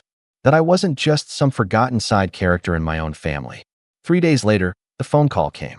Hey, my dad said casually, like we talked every day. We just got a weird message from the bank. Said the mortgage payment didn't go through. You know anything about that? I paused. Yeah, I said. I canceled it. There was a long silence. Why would you do that? He asked, with this edge in his voice like I'd stolen his wallet. Because I'm tired, Dad. Tired of being invisible. What are you talking about? You stood up and gave a toast to Derek. I said, keeping my tone flat. You thanked him for paying the mortgage. He's never paid a cent. I've been covering it for 3 years. And you acted like I didn't exist. Another pause, then a snort. You're being sensitive. That hit harder than I expected. I laughed, not because it was funny, but because it confirmed everything I already knew. I'm being sensitive? I asked. I've given you tens of thousands of dollars, never asked for anything in return, and you hand all the credit to the guy who still lives in your basement and plays poker with your money? He's trying his best, my dad snapped. Then maybe he can try paying the next mortgage bill. I hung up before he could answer. It wasn't long before my mom called.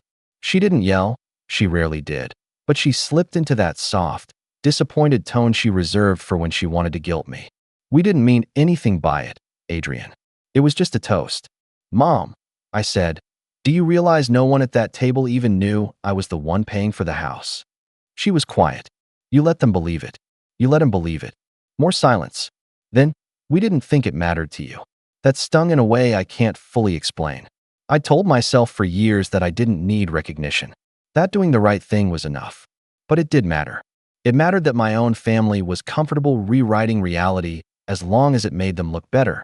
It mattered that I had been cast aside so easily in favor of the golden boy with the winning smile and empty wallet. I'm not mad about the toast, I told her. I'm mad that you saw what I was doing for years and still let them give the credit to someone else. Well, what do you want us to do now? She asked, with this hint of exasperation like I was the one making things difficult. I didn't answer, because I wasn't sure yet. But that night, I went over every single financial contribution I'd made to that household. The mortgage, the car tires, the refrigerator, the 2 surprise utility payments when they were on the verge of being shut off. It was over 50 grand, all told.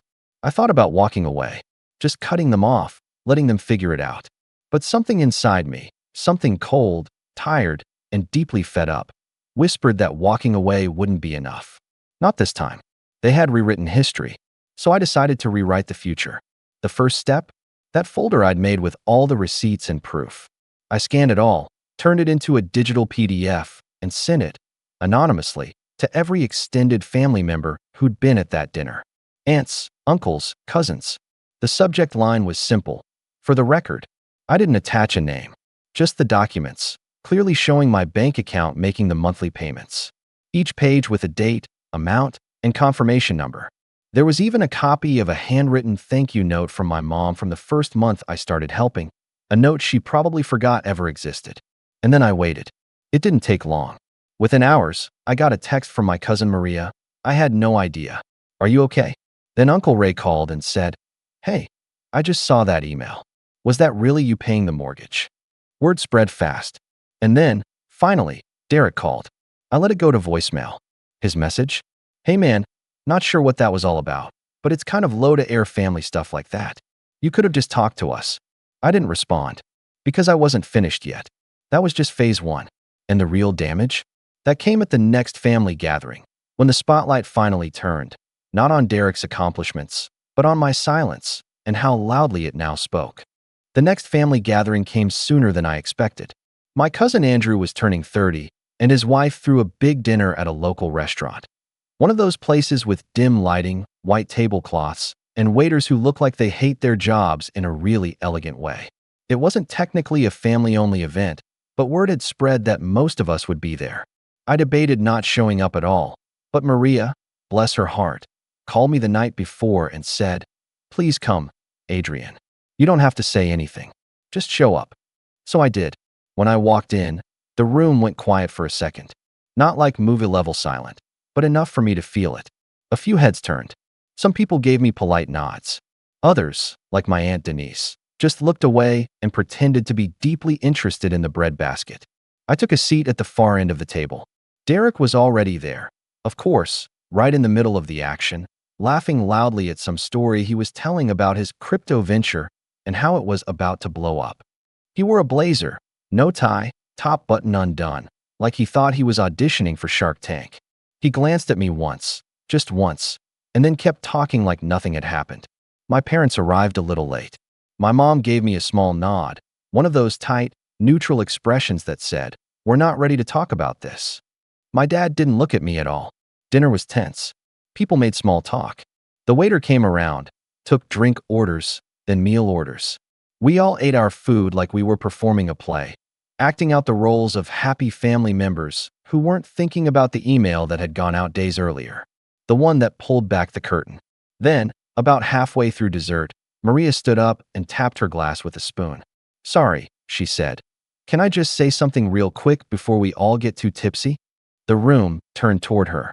I just want to thank everyone for coming, she smiled. And I especially want to thank the people who show up not just today, but consistently.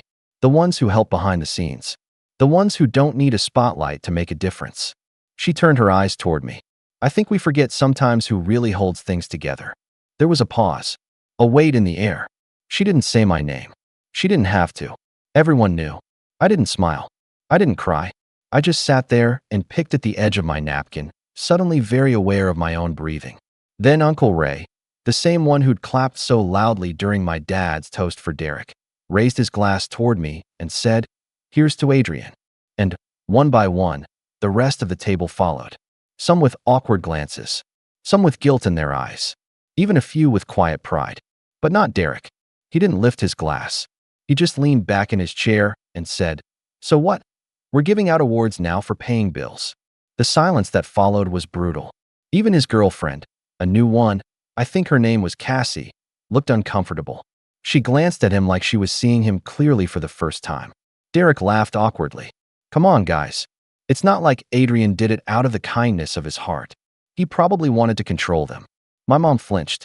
My dad finally looked at me. Really looked, for the first time since that dinner. "You're unbelievable," Maria said quietly. "No," Derek shot back. "You're all unbelievable. Treating me like a villain because I didn't spend every paycheck on someone else's problems." Newsflash, I never asked him to do that. "You didn't have to," I said, finally speaking up. My voice wasn't loud, but it cut through the room like a blade. "You just took the credit." Derek's eyes narrowed. "And what? You want applause? A trophy?" I shook my head. "No, I just wanted the truth." He scoffed. "Whatever, man. You're acting like some martyr." "No," I said again. "I'm acting like someone who's done being used." There was a beat of silence. Then I stood up, placed my napkin on the table, and walked out. I didn't look back. Outside, the air was cool and quiet. I stood there for a few minutes, watching the streetlights blink across the windshield of my car. My hands were shaking a little, not with anger, but something else, something like release. The next morning, things started unraveling fast.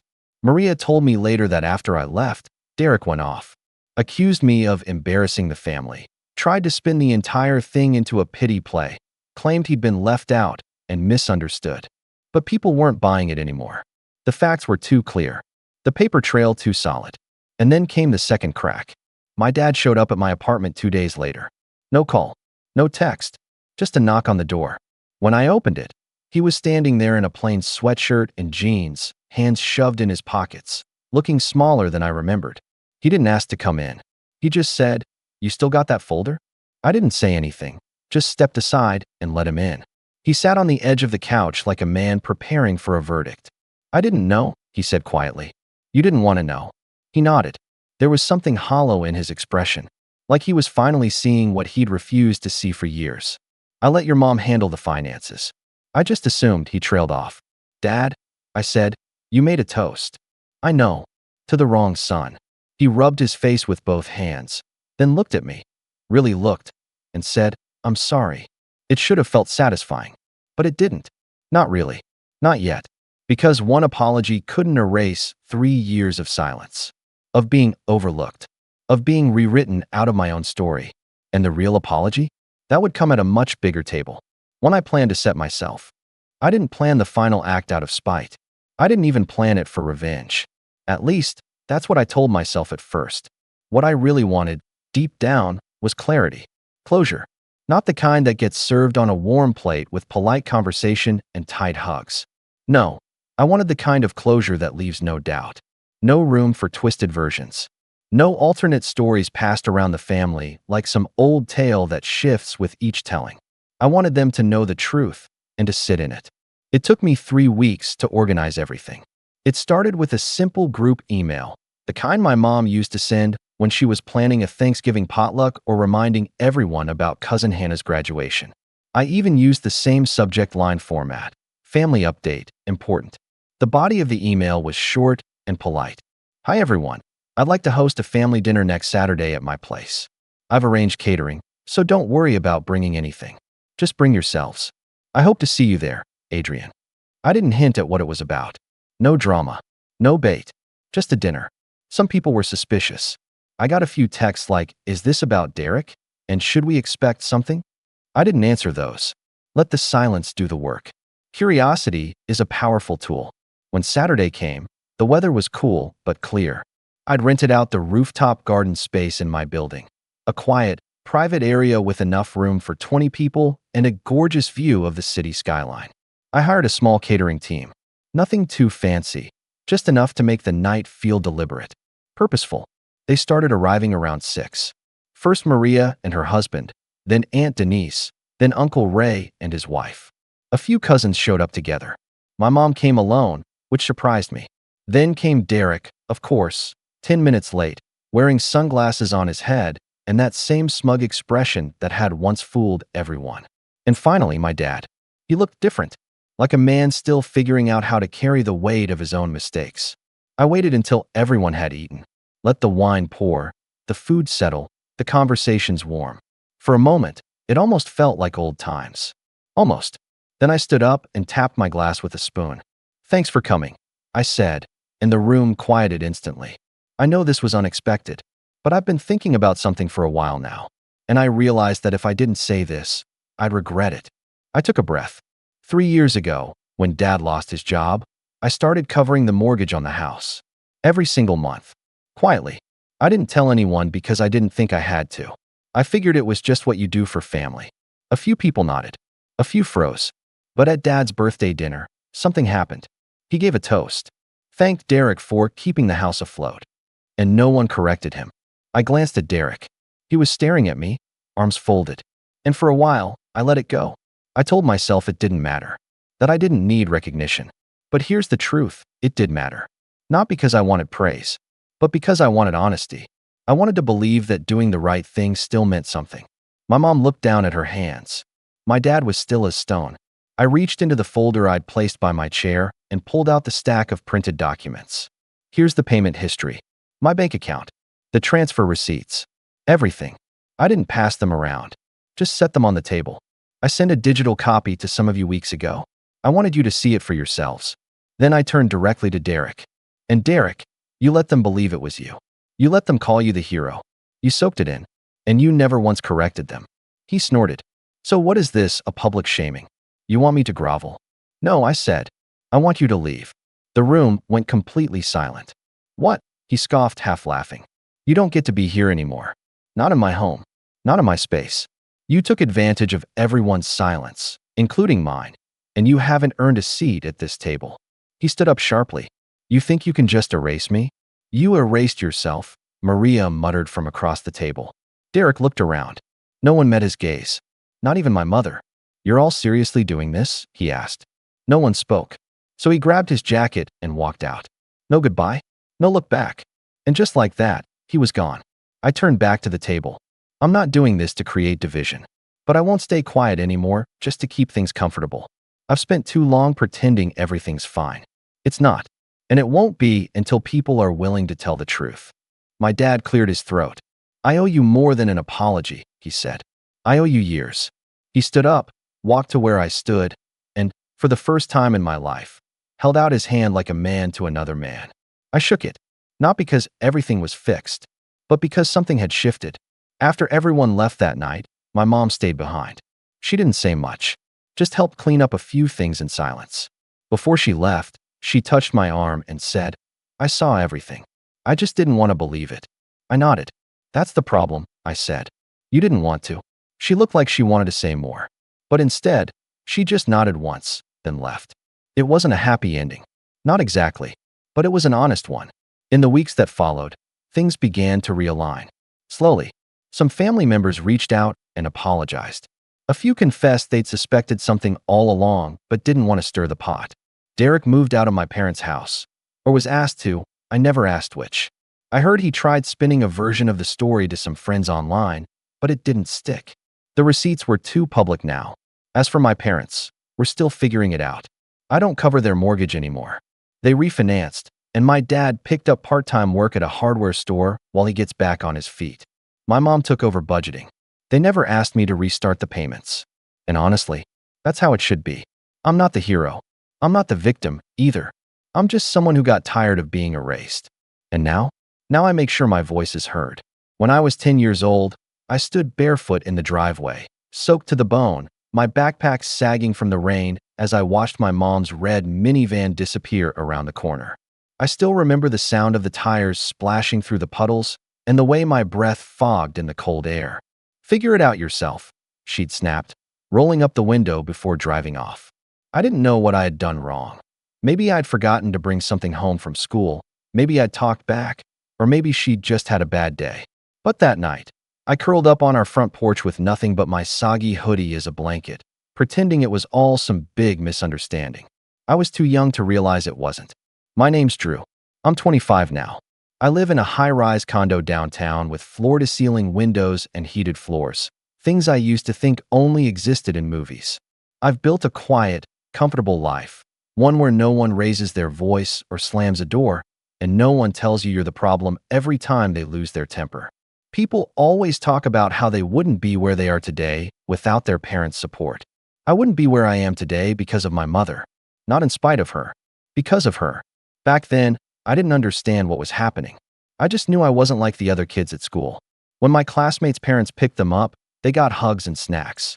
I got silence, or worse, sighs of annoyance. My mom, Jenna, was what you'd call appearance-focused. She wanted everything to look good from the outside. We had nice clothes, a decent house. She always made sure our front yard was trimmed and neat. But inside that house, it was cold. Not just in temperature, but in spirit. She didn't believe in babying me. That was her phrase. Life's tough, Drew. Better learn it early.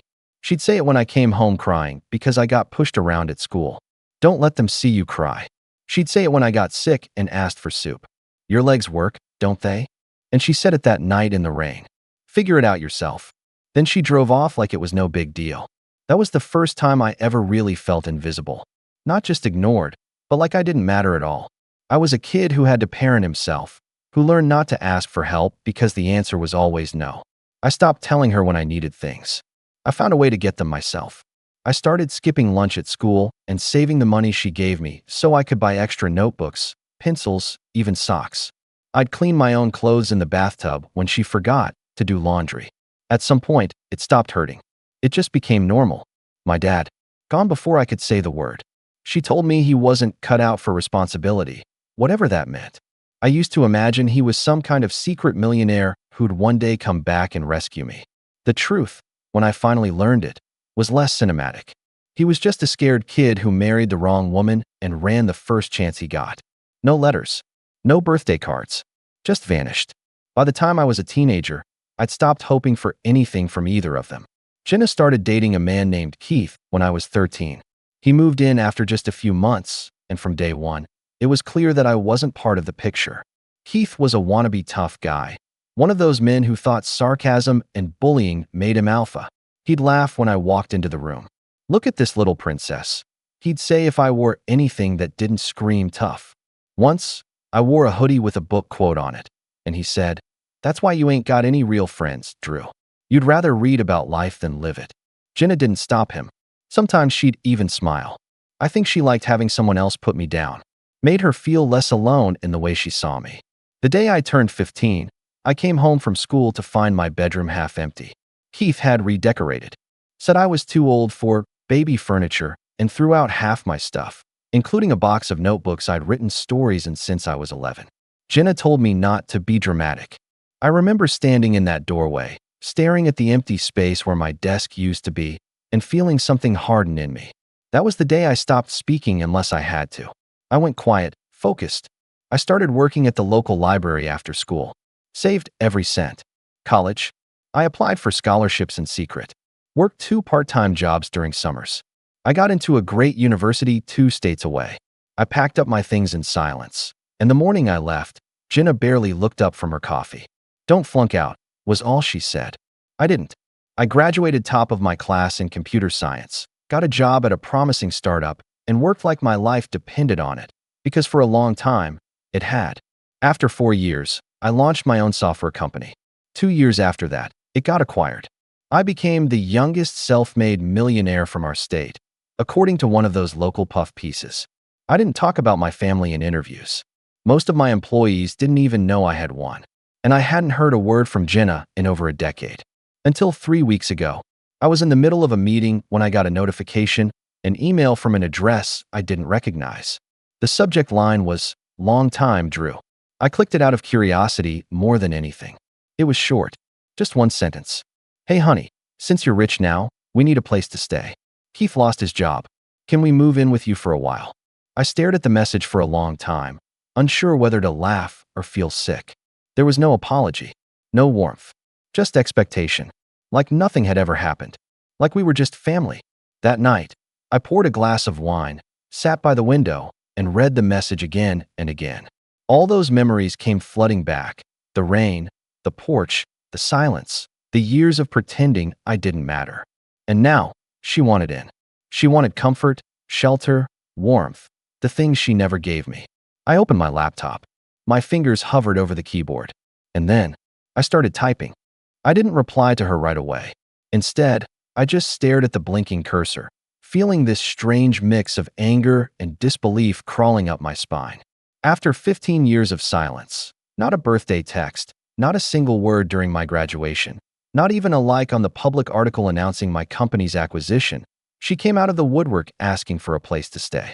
As if we were just long-lost pals catching up. As if the past didn't exist. But what really gnawed at me wasn't just her nerve. It was how casually she'd said we, as in her and Keith. The same man who once held my college acceptance letter up in the air like it was some joke and said, "Bet this school lets anyone in if they took you." The same guy who used to unplug the Wi-Fi when I had online homework because he needed bandwidth for Call of Duty. And now they wanted to live under my roof. Still, I didn't answer. I waited. A few days later, I got another message, this time on Facebook. My mother had created a brand new account, complete with a profile picture of her and Keith smiling on a beach. The message read, "Hey sweetheart, just wondering if you saw my email. Keith and I are going through a rough patch right now. We'd really appreciate a little help from our successful son." The heart emoji was the cherry on top. She hadn't used that word, son, since I was a teenager, and even then, it was more of a legal designation than a term of endearment. What followed over the next week was a slow trickle of manipulation wrapped in faux affection. She began posting on social media pictures from my childhood, old photos of us at the park or me at school plays, with captions like, "So proud of the man my little boy has become," and "Mama always knew you'd do great things." People I hadn't spoken to in years started commenting. Some even messaged me, "Wow, I saw your mom's post. She seems so proud of you. She told us about what you've done. That's amazing, man." I wanted to scream, because none of it was true. She wasn't proud. She didn't even know what I'd done. And suddenly, she was playing the role of loving, supportive mother to anyone who'd listen. I knew exactly what she was doing, crafting a narrative. One where I was the cold, ungrateful son who'd left his poor mother behind. The one who didn't return calls. The one who had changed. And I hated how easily people bought it. Then the real manipulation started. A call from my childhood neighbor, Mrs. Doyle, popped up on my phone one morning. I hadn't heard from her since high school. She was one of the few decent adults in that neighborhood, the kind who brought cookies over during holidays and slipped me a $10 bill just because. "Hi, Drew," she said softly, her voice still warm but cautious. "I hope you don't mind me calling, dear. Your mom stopped by. She told me you haven't been in touch and that she and Keith are in a bind." She seemed, well, honestly, she seemed really desperate. I closed my eyes, rubbed the bridge of my nose. "Did she tell you why we haven't spoken?" I asked. There was a pause. "She said you got swept up in success, that you've been distant." I didn't respond. I didn't have to. Mrs. Doyle was smart. After a beat, she sighed. "I don't know the full story, and I won't pry," she said gently. "But I wanted to let you know she's making the rounds. Telling people you've abandoned her. That you're refusing to help." There it was. She wasn't just trying to get into my house. She was laying the groundwork.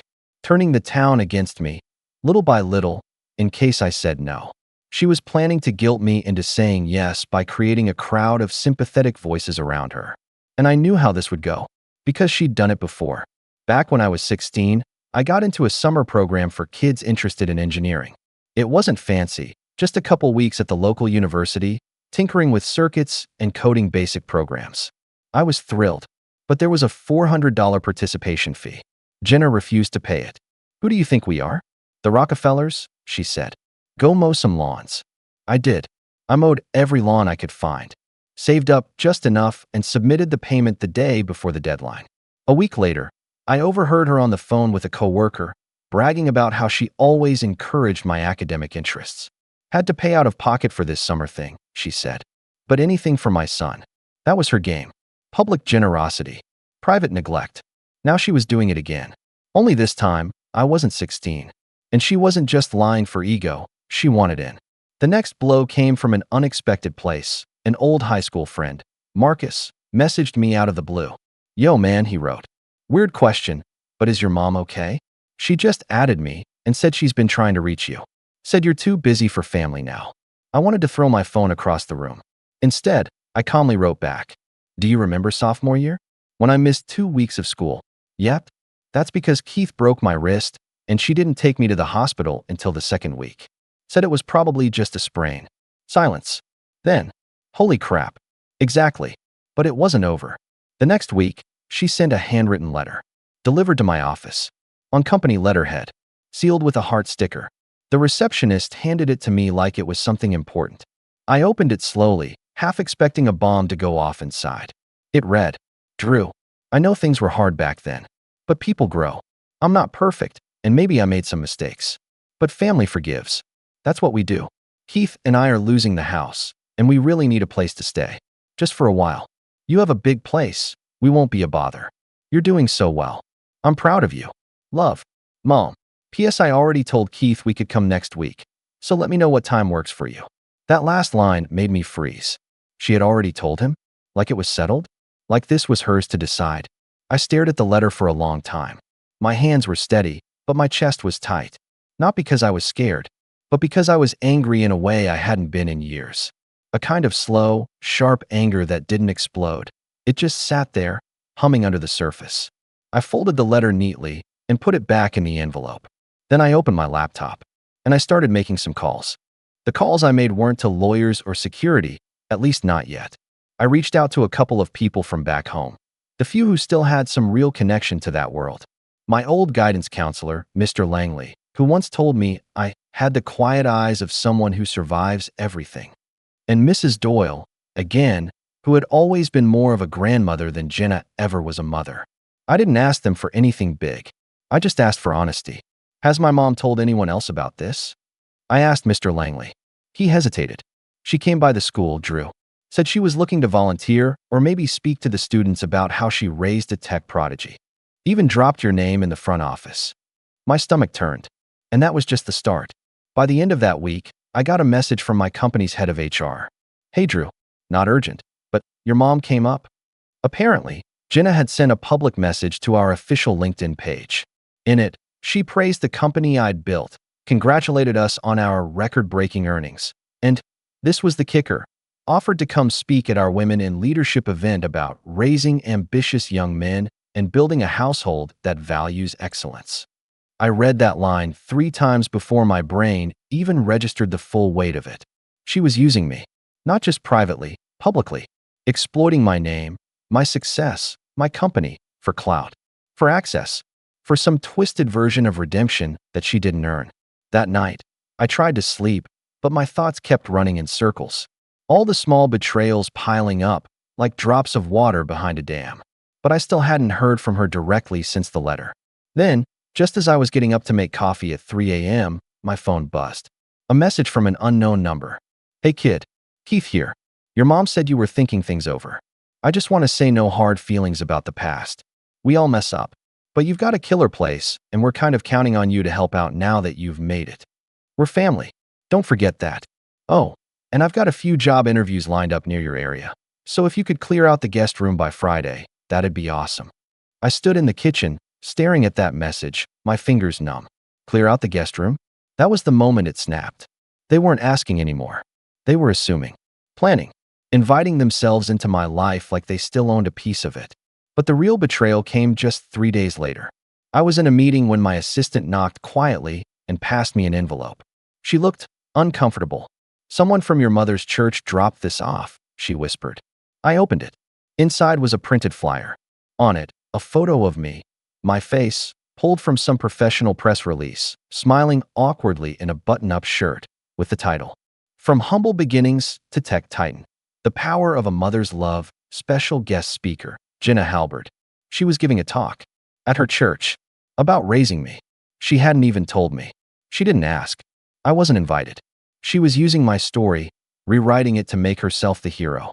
And then I noticed the bottom corner of the flyer. "Donations welcome, to help support Jenna and Keith during a difficult season." That was it. That was the moment I felt something crack. Not just anger anymore. Not just betrayal, violation. She had turned my childhood into a campaign, turned my survival into her struggle, painted herself as a loving mother who'd sacrificed so much for her son's greatness. And now she was profiting off the pain she'd caused. That night, I didn't sleep. I sat in the dark, laptop open, scrolling through Facebook posts, church event listings, even an online blog entry where she'd written about being a single mother who never gave up.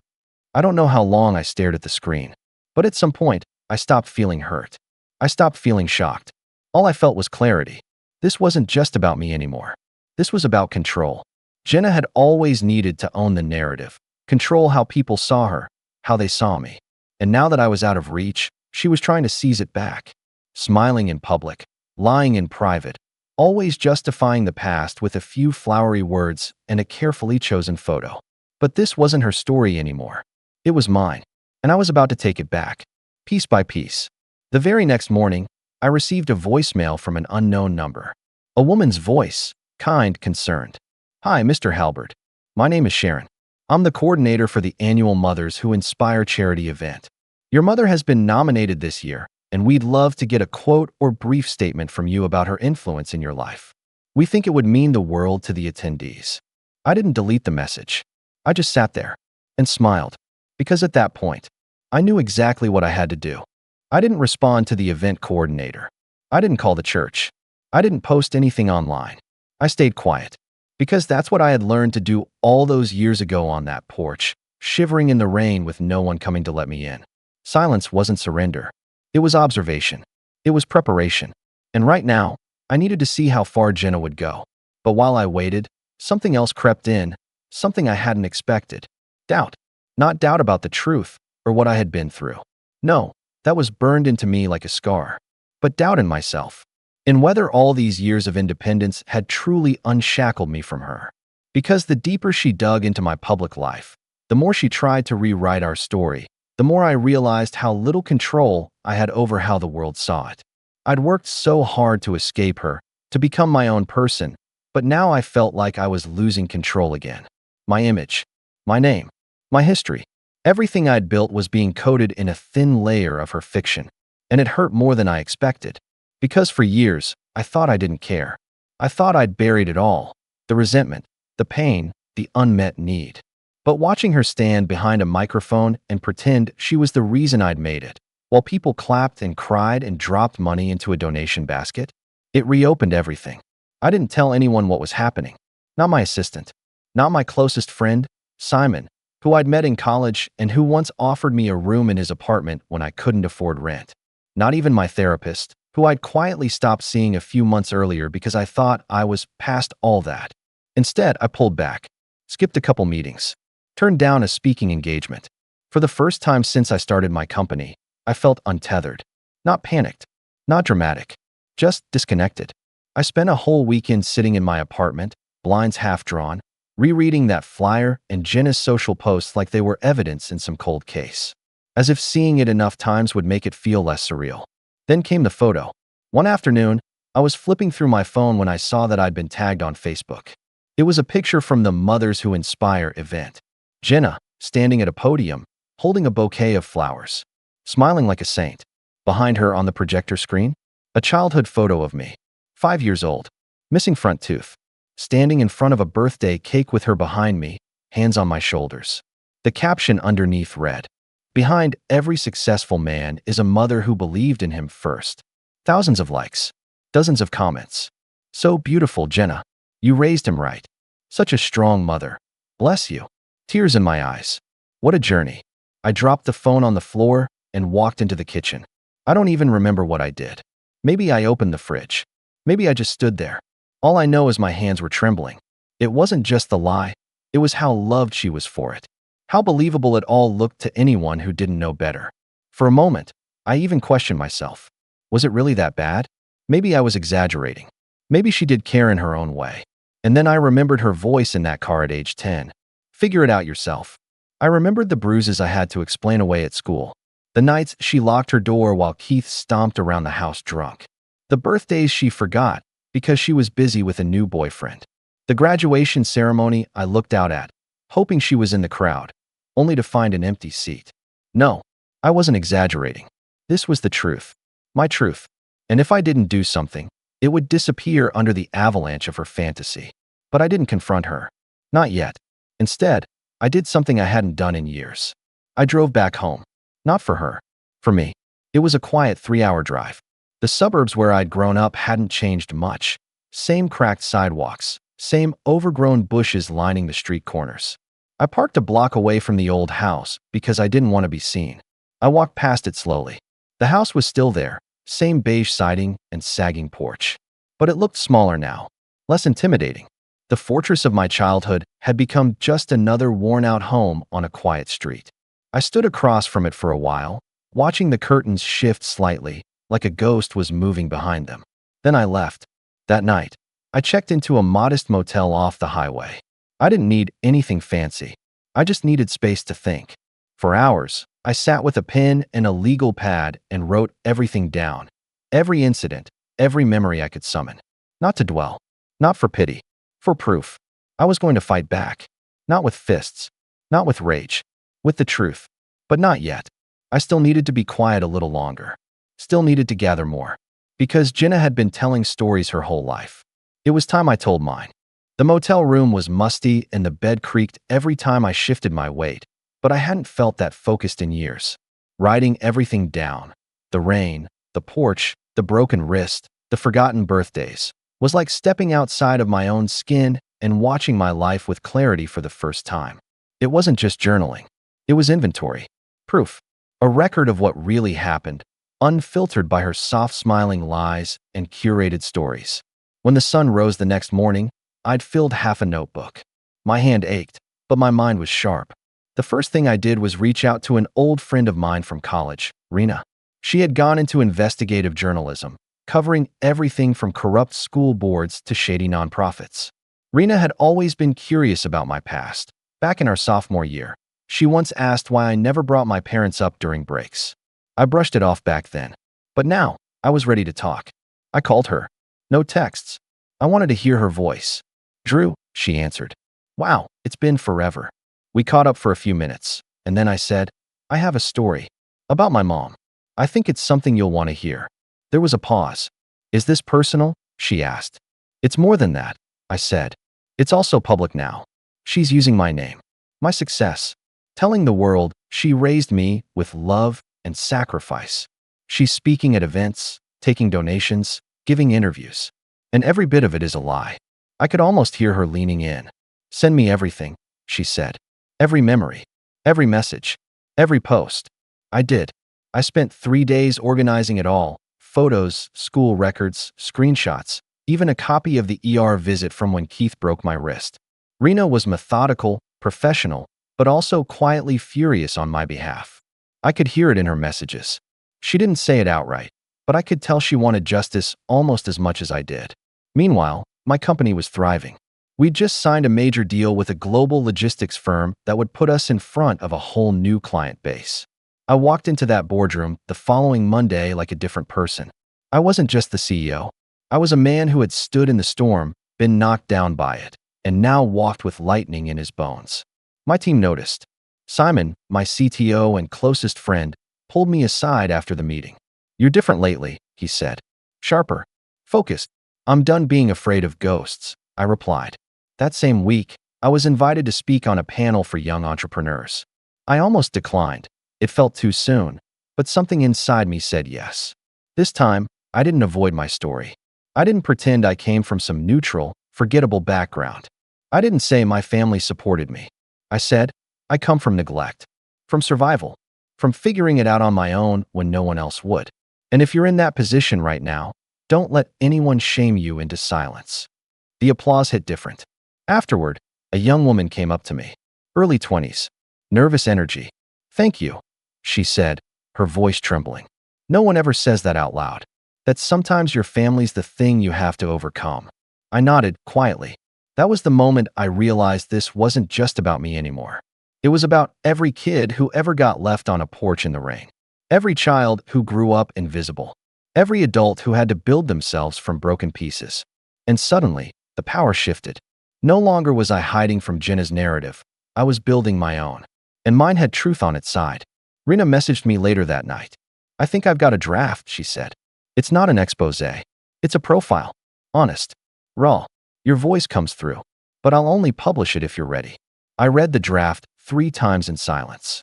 It started with the line, Drew Halberd was 10 when his mother left him alone in the rain. I gave her the green light. Within 2 weeks, the article was live. From abandonment to tech CEO, the true story of Drew Halberd. It was published on a major online outlet and shared across tech forums, Twitter, LinkedIn, even Reddit. The piece didn't mention Jenna by name, but it didn't need to. The timeline, the events, the words, they all painted a clear picture. The response was overwhelming. Thousands of messages, some from strangers who had walked the same path, some from reporters asking for interviews, some from foundations wanting to partner on mentorship programs for at-risk youth. And then came the one that made me stop cold. A message from a man named Alan Pierce. I think I'm your father. He explained that he had read the article and recognized the names, the town, the timeline. He'd left when I was too young to remember, he said, and Jenna had never let him back in. He didn't expect anything, just wanted to say he was sorry, that he'd made mistakes, but he never stopped wondering. I didn't respond immediately.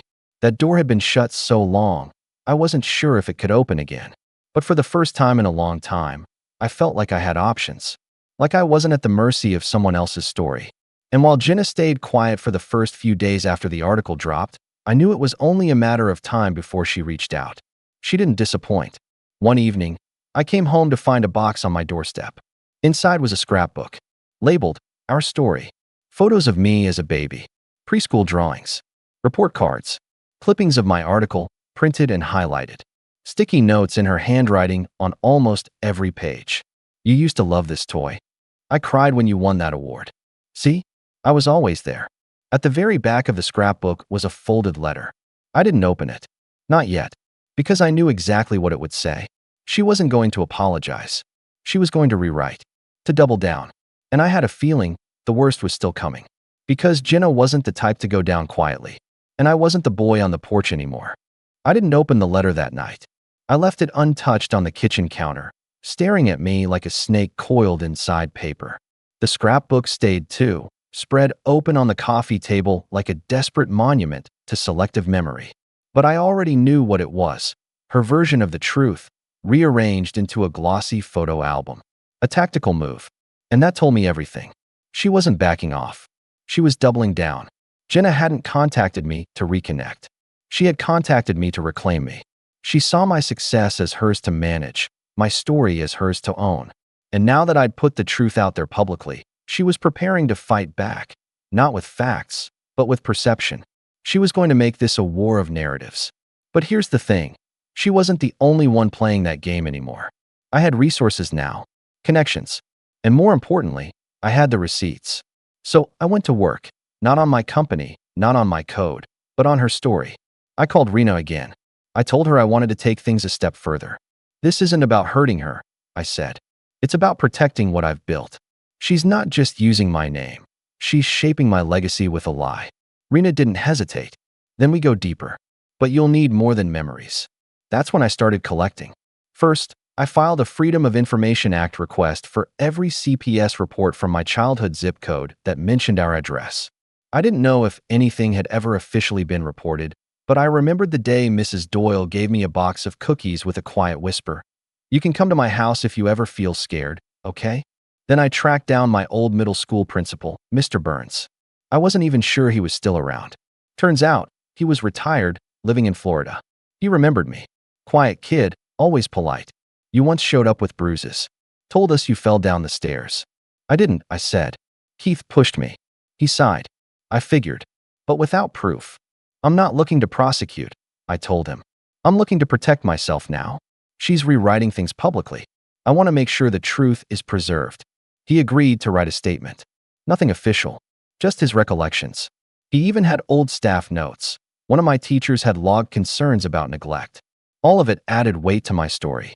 But the most important piece came when I finally reached out to Alan, my supposed father. I didn't want to. Every part of me braced for disappointment. But his message had been quiet, humble, no demands, just guilt, curiosity, and maybe hope. We met at a diner 2 hours outside the city. Neutral ground. I didn't tell anyone where I was going. He was already there when I arrived, nervous, wearing a shirt that was too neatly ironed, like he'd spent the whole morning deciding what to wear. He stood when I walked in. Drew. Yeah. I. I didn't think you'd come. I'm not here for apologies, I said, sliding into the booth. I'm here for answers. And he gave them. He told me how he met Jenna, how charming she was at first. Beautiful. Intense. How she got pregnant fast and didn't tell him until she was already planning the nursery. I was 22, he said. I panicked. I didn't handle it well, but I wanted to be in your life. She made it impossible. Changed her number. Moved.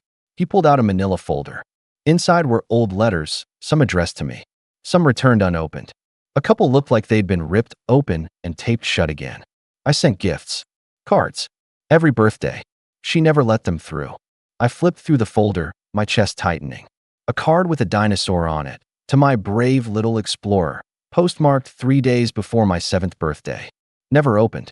She told everyone I abandoned you, he said. But I didn't. I wasn't perfect, but I never gave up. She just erased me. I believed him. Because it was exactly what she'd done to me, too. She erased people when they stopped serving her narrative. And now she was trying to erase the truth again. Only this time, I wasn't a child. I left that diner with something more valuable than evidence. I left with clarity. Jenna was building a house of lies. I was collecting the matches. The next week, I got invited to speak at a national leadership summit. It was a big event. Thousands of attendees, live-streamed, panels filled with CEOs, authors, influencers. My team prepped a safe, standard keynote. Building resilience through innovation. But I threw it out. I stood on that stage, looked out into the crowd, and told them the truth. Not just the headline version, not just the public article recap. The whole truth. I told them what it means to build something without support. What it feels like to succeed not because of your family, but despite them. I spoke about the long-term weight of neglect and how the people who break you may one day try to take credit for your healing. And I ended with this. Legacy isn't about who raised you. It's about who claimed you and who tried to. So be careful who you let write your story. Sometimes the villain shows up holding a bouquet and smiling for the cameras. The standing ovation wasn't loud. It was long. The kind of applause that starts slow and builds like a wave. And when I walked off that stage, I felt something I hadn't felt in years. Peace. Not because the storm had passed, but because I finally knew where I stood. Then, 2 nights later, I got a call from Mrs. Doyle. Her voice was shaking. Drew, she's going after your company. I froze, phone still pressed to my ear, staring out the window at the city below. Mrs. Doyle's voice, usually calm and comforting, was laced with urgency. She came by my house this evening, she said. Jenna said you'd been slandering her, that she might need to take legal action if you didn't stop. Legal action? Against me? She was waving some printed out pages. Mrs. Doyle continued. Screenshots. That article, your speech. Saying you made her look like an abuser. I thanked her, reassured her not to worry, and hung up. Then I sat in silence. This wasn't surprising. Jenna never took defeat quietly. Of course she'd spin the truth into a threat. Of course she'd try to flip the narrative, again, and position herself as the victim. But going after my company? That was a mistake. Because she thought she still had power. She didn't know that I'd already turned the tide. So I got to work. The next morning, I met with our in-house legal team. I laid everything out. The emails, the social posts, the flyers, the fabricated church speech, the letter she dropped off with the already told Keith we're moving in message, the scrapbook, the voicemail from Keith, and now, the veiled thread of legal action. She's making noise, I said. I want to make sure this doesn't reach our investors or clients with the wrong framing. Our head counsel, Kara, sharp as a blade, nodded. We'll prepare a public statement. But I suggest something quieter first. A cease and desist. Calm, factual, airtight. Not just to her. To anyone who's spreading falsehoods about your involvement or your company. That was step 1. Step 2 was a call to Rena. I want to release the second part of the story, I told her. You sure? She asked. It gets personal. If we print what Alan shared. I'm not dragging this into the mud, I said. I'm just telling the truth. She's using my name to fundraise. She's rewriting history. If she wants to come at me with legal threats, fine, but we're putting her lies under a microscope first. So we wrote the follow-up together. It was titled, The Truth Behind the Mother-Son Fairy Tale, What my success cost me. It wasn't angry. It wasn't emotional. It was evidence. Rena added scanned copies of unopened birthday cards from Alan, notes from my old teachers raising concern about bruises and emotional withdrawal, anonymous quotes from former neighbors who remembered the shouting, the cold silences, the way I walked with my head down. But the most damning piece? The church flyer. The one where she used my name and image without permission to promote a fundraising event. Our legal team added a note to the article. All names, likenesses, and materials used by third parties in reference to Mr. Halberd have been unauthorized and misleading. We advise readers to verify claims made in connection with his name. When the article went live, I didn't announce it. I didn't post it. I let the story do the work. And oh, did it work?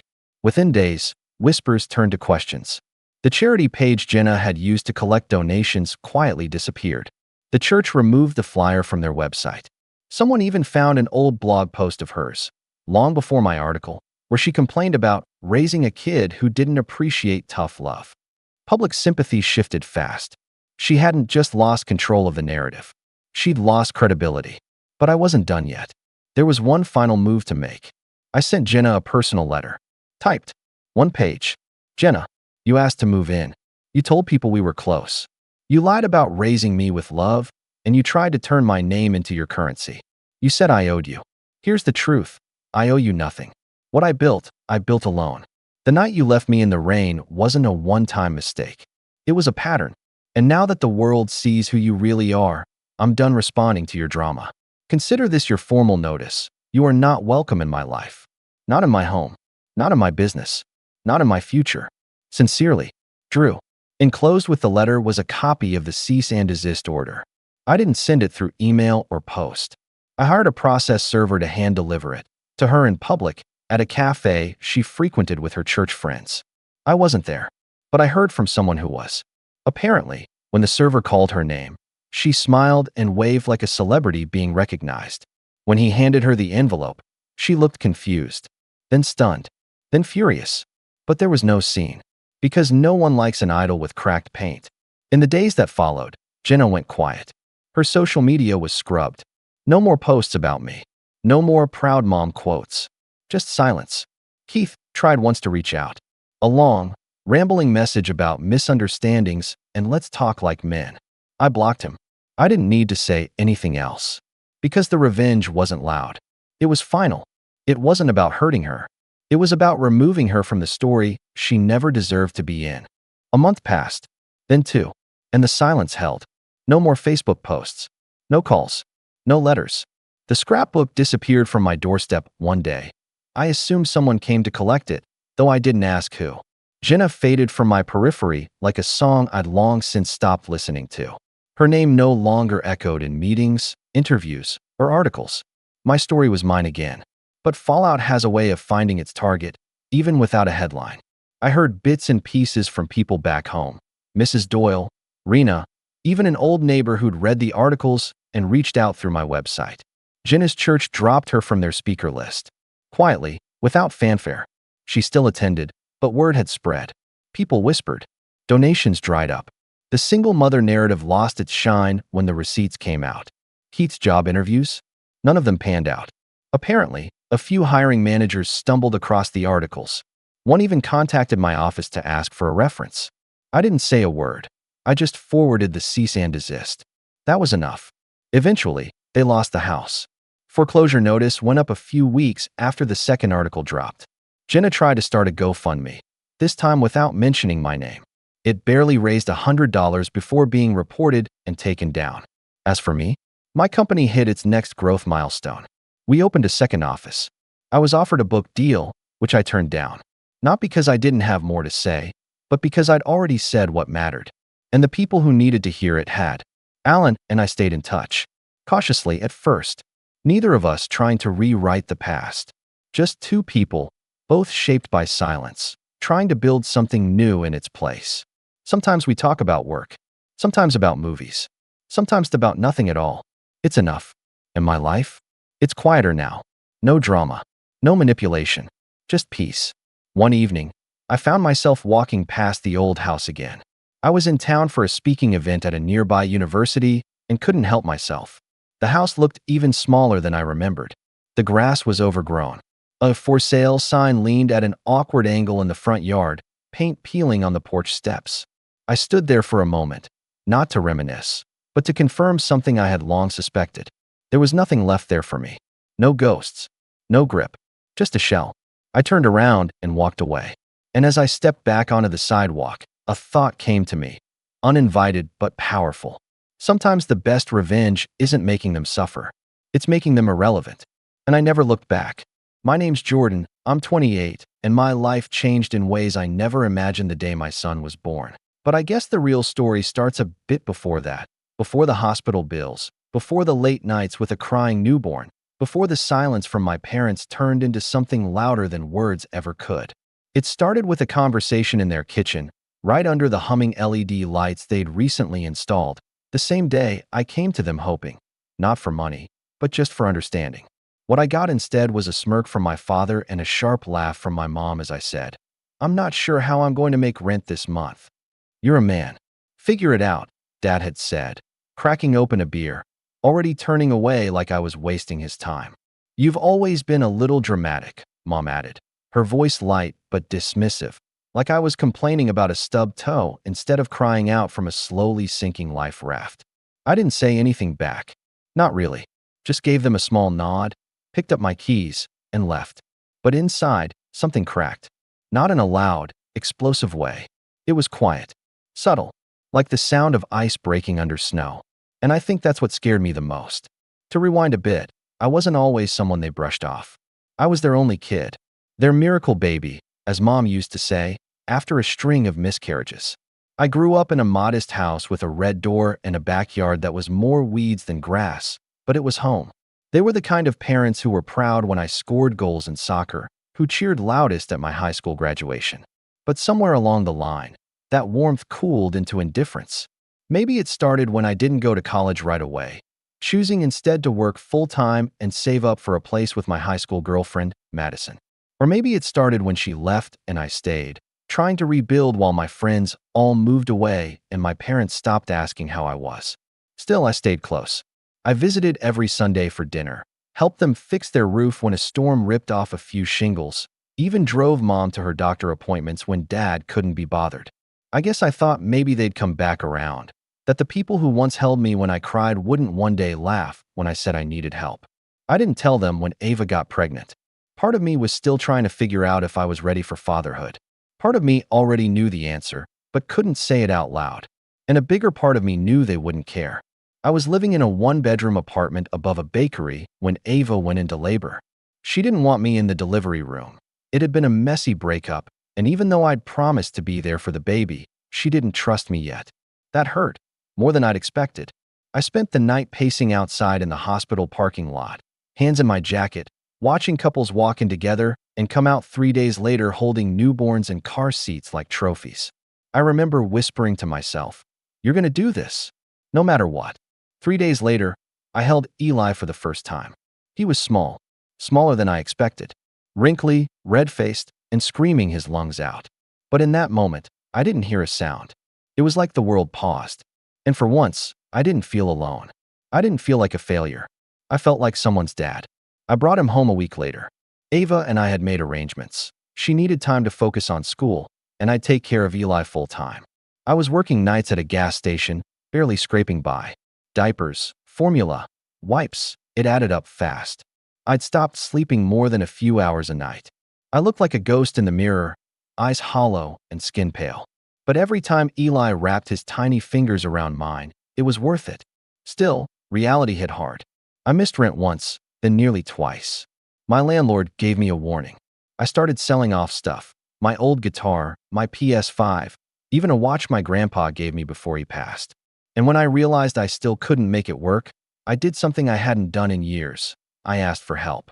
That's how I ended up in their kitchen, humiliated and desperate, just trying to find a lifeline. What I found instead was a home theater where my bedroom used to be. I didn't even know they'd renovated. We figured it was time to make this space useful, Mom said when I stopped by unannounced a few weeks later. She led me upstairs without a trace of guilt. The walls were painted a sleek dark gray, blackout curtains drawn tight, a giant screen where my childhood posters once hung. Reclining leather seats, surround sound speakers, even a mini fridge. I stared at it for a long time. Couldn't bring myself to step past the doorway. I imagined bringing Eli here someday, showing him the old room where I grew up, teaching him to build pillow forts, telling him stories while he drifted to sleep. That fantasy evaporated in an instant. "You should see it when the lights dim," Dad called from the living room. "Feels just like the movies." I left without saying a word. That night, I held Eli a little tighter.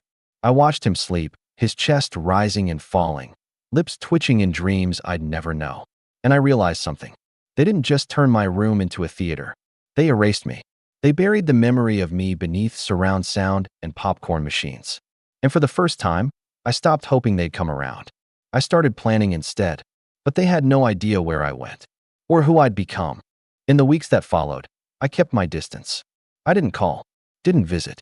My Sundays became sacred, just me and Eli. We'd go to the park when the weather was good or sit on the floor and build towers out of empty formula cans. It wasn't much, but it was ours. The silence from my parents, though, spoke volumes. No one checked in. No one asked how Eli was doing. It was like we had both vanished from their lives without so much as a blink. Then one Friday afternoon, I got a text from my mom. Just one line, "Dinner Sunday?" Like nothing had happened. I almost ignored it. I should have. But I was curious. Curious to see if maybe, just maybe, they were reaching out because they felt some kind of remorse. That maybe they realized what they'd said, what they'd done. So I went. When I got there, the table was already set. Roast chicken, mashed potatoes, that broccoli casserole Mom always made too salty. It looked like the kind of meal we used to share before everything went sideways. Eli was strapped to my chest in a carrier, asleep from the drive over. I walked in quietly and saw them already sitting at the table, with my cousin Jason. Jason was my uncle's kid, 3 years younger than me. He was always the golden child to my parents, even though he'd flunked out of college twice and crashed 2 of his dad's cars. But he knew how to turn on the charm, especially around my mom. She always said he reminded her of what I used to be like, whatever that meant. "Look who decided to show up," Dad said, not even standing. Mom was more cheerful. "Oh, you brought the baby." She said, "the baby," like she didn't even remember his name. She didn't ask to hold him, didn't even glance down to see if he was awake. Just turned back to Jason and started talking about some new job he got, selling solar panels, I think. He was all smiles and humble bragging, acting like he'd just invented electricity himself. They talked for nearly an hour before my dad turned to me and said, "So, still working nights at that gas station?" I nodded. "Yeah, it's steady for now." Jason jumped in. "Man, that sounds brutal. What do you do with the kid during your shift?" I kept my voice calm. "I take him with me sometimes. And when I can't, I've got a neighbor who helps." Mom made a face. "A gas station isn't exactly safe for a baby, Jordan." "Well, I asked for help," I said, not hiding the edge in my tone. "Didn't exactly get much." Dad looked up from his plate, clearly annoyed. "We raised you to be independent, not to come crying every time things got hard." Jason, to his credit, looked uncomfortable. "Maybe I should." "No," Mom said sharply. "You're fine, sweetie. Jordan just gets like this sometimes." Like this. I didn't even know what that meant anymore. Then came the kicker. "Jason might be moving in with us for a while," Mom said cheerfully, "until he gets on his feet." I blinked. "Into the guest room?" She smiled. "No, into your old room. The theater's just a few things, really. Jason could help us move it all to the basement." I stared at her. "So, you want to undo the theater to make room for him?" "It's not undoing anything," she said, brushing it off. "He just needs a little stability. He's family." I couldn't speak. Couldn't even process it. When I needed stability, I was a grown man who needed to figure it out. When he needed a room, the theater got dismantled. Besides, Dad added, Jason's got potential. He just needs the right environment to thrive. I swallowed a bitter laugh. Of course. Jason stood up. "I think I should really go. Don't want to cause any tension." "You're not," Mom said, shooting me a glare. He looked at me and muttered, "Sorry, man," before leaving. Once he was gone, Mom sighed dramatically. "You didn't have to make it so awkward." "Let me get this straight," I said, my voice low but steady. "You won't help me and your grandson when I'm drowning. But you're bending over backward to house Jason. Because he has potential? Don't turn this into something it's not," Dad snapped. "You made it clear where I stand." You've been making it clear for years." They didn't respond. Just looked at me like I was the problem. Like I was being ungrateful. Like I was some bitter outsider. I left without finishing dinner. After that night, I stopped replying to their texts. I stopped updating them on Eli. I even blocked their numbers for a while, just to give myself space. But I still heard things from my aunt, from old neighbors. I heard that Jason moved in, that they helped him buy a used car, that mom was bragging at church about how proud she was of her boys. Plural. Apparently, I no longer counted. But the worst part came 2 months later when I bumped into my mom at the grocery store. Eli was in the cart, giggling as he grabbed at cereal boxes. She looked surprised to see me, and even more surprised to see how well Eli was doing. "He's getting big," she said, touching his cheek like she had a right to. I didn't say anything. She looked me up and down. "You look different. Are you eating okay?" I didn't answer that either. Then she leaned in, lowered her voice, and said something I'll never forget. "You know, if you had just been more grateful, we could have helped you. But you always act like a victim." That was it. That was the moment. The moment I realized they'd never see me, really see me, for who I was. Not as a son, not as a father, not as a man doing everything he could to raise his child right. I walked away without a word. But inside, something shifted again. Not a crack this time. Something more solid. Cold. Final. They had no idea who I was becoming. But they were going to find out. It was a Tuesday night when the betrayal finally cut through whatever pieces of family I still believed we had. Eli was teething bad, screaming louder than I thought his little lungs could manage. I was pacing the apartment, half asleep, with a cold, teething ring in one hand and a bottle warming in the other. I hadn't showered in 2 days. My uniform shirt was stained with formula and old coffee. But none of that mattered. All I cared about was getting him to stop hurting. My phone buzzed on the counter. I ignored it at first. I was mid-bounce, rocking Eli against my shoulder when it buzzed again. And again. 3 missed calls. 1 voicemail. It was my Aunt Cheryl. That alone made me pause. Cheryl wasn't close with anyone in the family. She was the quiet, observant one, always watching from the corner during holidays, saying little, but never missing anything. For her to call me 3 times in a row, I set Eli in his crib and turned on his mobile, praying he'd settle for just 5 minutes. Then I played the voicemail. "Jordan, it's Cheryl. I know we don't talk much, but I thought you should know before you hear it from someone else. Your parents, your parents posted something on Facebook about Eli. You should check. I'm sorry. My chest went tight. I didn't even open the Facebook app. I hadn't in months. But now my hands were shaking as I logged in. Notifications popped up instantly. Messages, tags, comments. Most from people I didn't recognize. It was a photo, posted by my mom. Eli's face, sleeping in his car seat. Captioned, "Meet our newest little angel, Eli, our sweet grandson who we're so proud to help raise. Red heart, being grandparents is the greatest joy in the world." I stared at it for a full minute. I didn't breathe. The comments were full of congratulations. "He's beautiful. So happy for you, Mary. You're going to be the best grandparents." They were basking in praise. Likes pouring in. Friends from church, co-workers, even old high school friends I hadn't spoken to in a decade, all gushing about their new chapter. Except they weren't raising him. They weren't even part of his life. They hadn't changed a diaper, hadn't held him when he had a fever, hadn't bought a single box of wipes. I opened the photo again and zoomed in. It had been taken at the park. That one day I'd taken Eli to the duck pond in his little sun hat, thinking we'd finally enjoy some fresh air. I remembered now, I saw my mom that day, across the park, walking with a friend. I turned away, not in the mood for small talk. I never thought she'd sneak a photo. But she had. She took it without asking, posted it without permission. And now she was parading my son around like a trophy, like a symbol of her maternal success. It felt like someone had grabbed my ribs and twisted. I scrolled through the comments again, each one adding another ounce of weight on my chest. Then I saw one that made me stop cold. It was from Jason. "Can't wait to help babysit again this weekend. He's such a chill kid." Again? My mind spun. What was he talking about? There was no again. They'd never watched Eli. And then the pieces started snapping together, fast and sharp like breaking glass. I'd started a new shift last week. Left Eli with my neighbor, Carrie, who'd agreed to watch him 2 nights a week for a little cash under the table. She was older, kind, and quiet. Lived 2 doors down with her cats. I trusted her. But she told me her sister would be visiting from out of town for a week and offered to leave Eli with someone else she trusted for just one of the nights. Just one. She said she'd stay there too, that it'd be safe. She didn't say who. My mouth went dry. I called her.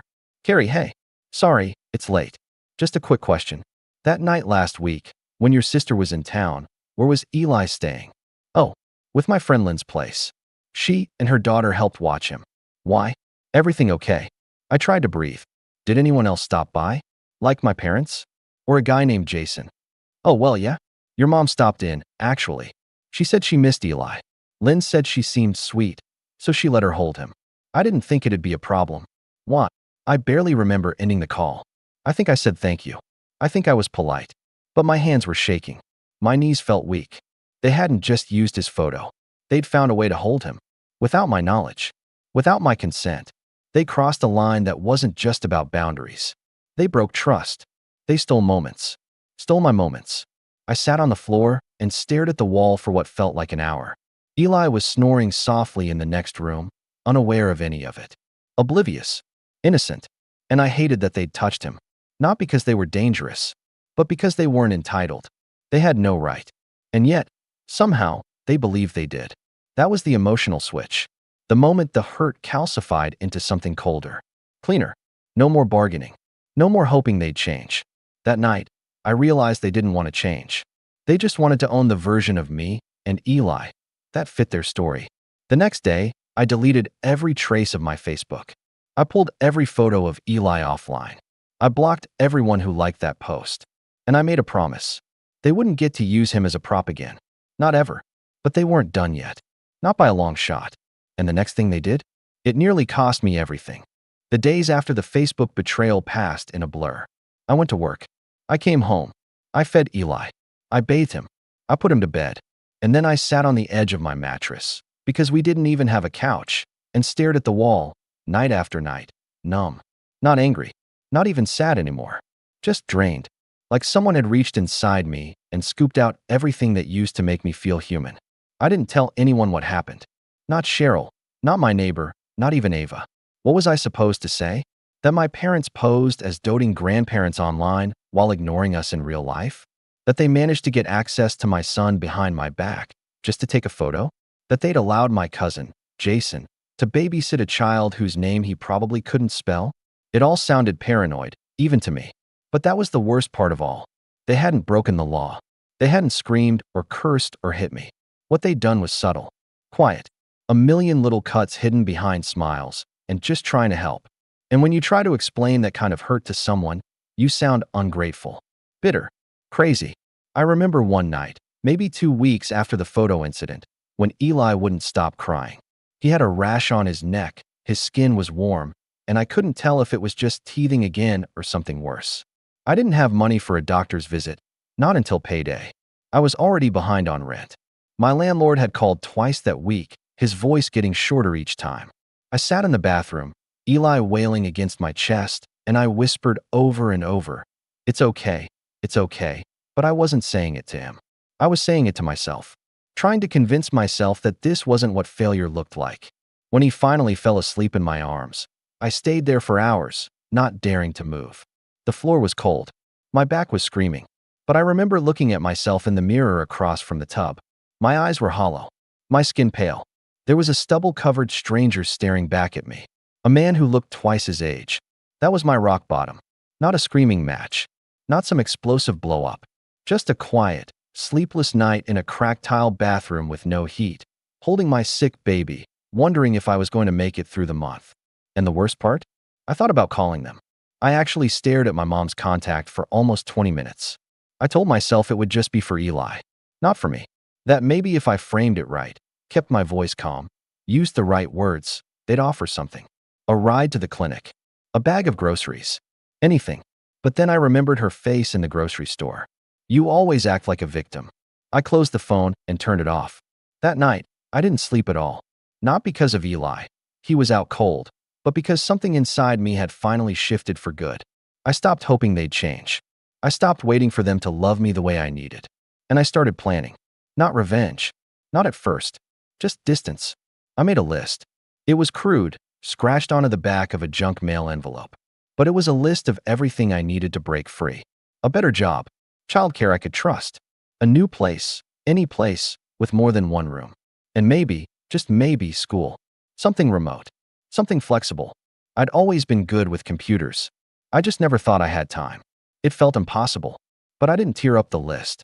I folded it and tucked it under the crib. The next morning, I called a local community center that offered free parenting workshops and resources. I didn't tell anyone. I just showed up. Eli on my hip, circles under my eyes, anxiety simmering in my chest like acid. The receptionist smiled at me.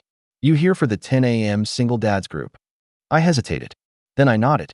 She handed me a pamphlet and said, "You're not the only one. Not even close." That was the first time I cried in public. Not loud. Just a few tears as I sat in a circle with 5 other guys, all with babies in strollers or asleep on their chests. We talked about sleep schedules, feeding routines, how to budget on minimum wage, and how to survive being told you weren't enough. And slowly, something inside me started to wake back up. I wasn't alone. I wasn't broken. I was just rebuilding. And this time, I wasn't building anything for them. I was building something for us. Me and Eli. But of course, when people sense you pulling away, they panic. And that's when my parents did something I never saw coming. They filed for grandparents' visitation rights. Claimed I was unstable. Claimed I was keeping Eli from them out of spite. Claimed they were just trying to stay in his life. And suddenly, my rock bottom had a basement. Because now they were coming for him.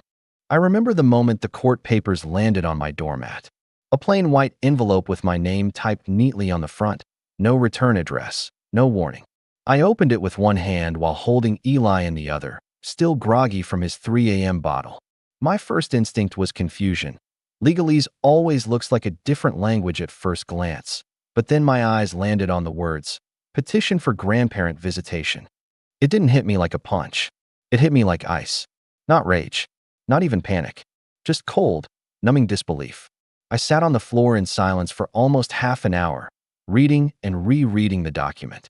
According to them, I was emotionally unstable, financially incapable, and willfully alienating Eli from familial connection. They even had statements attached from Jason, claiming that I'd become paranoid and aggressive, and that I'd shouted at my mother in public. And all I could think was, they're trying to take him from me, even if just for weekends, even if just for a few hours a month.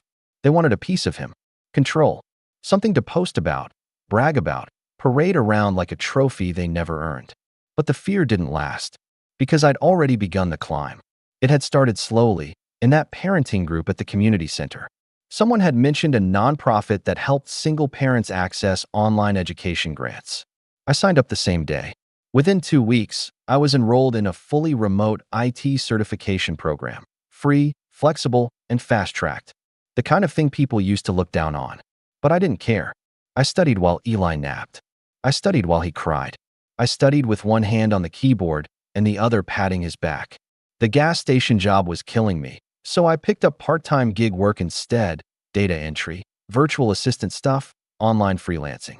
It wasn't glamorous, but it paid more than I expected. And best of all, I didn't have to leave Eli with anyone. I took every small win like it was gold. When I got my first $200 freelance job, I bought a used laptop on Facebook Marketplace to replace my cracked screen one. When I passed my first IT exam, I taped the certificate to the fridge. When I landed my first real client, an e-commerce business needing tech support, I danced in the kitchen with Eli until he puked on my shirt. But I didn't stop. I built a routine. I built momentum. I built a life. Eli started smiling more, sleeping better. I started sleeping too, sometimes even 5 hours a night. We moved out of that shoebox apartment and into a small duplex on the other side of town, just outside the city, where rent was lower and the neighbors didn't smoke under our window at all hours. It wasn't fancy, but it was clean, safe, ours. I didn't post about it, didn't tell anyone. I ghosted the toxic side of the family completely. I kept everything small, quiet, careful, until one day, I got an email from the nonprofit's career support team. A partner company was hiring junior tech associates. Remote, full benefits, decent salary.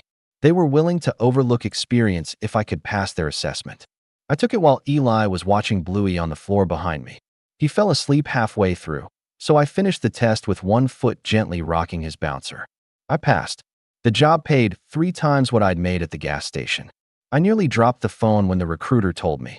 My first paycheck came 2 weeks later. I paid all my bills early. Then I opened a savings account.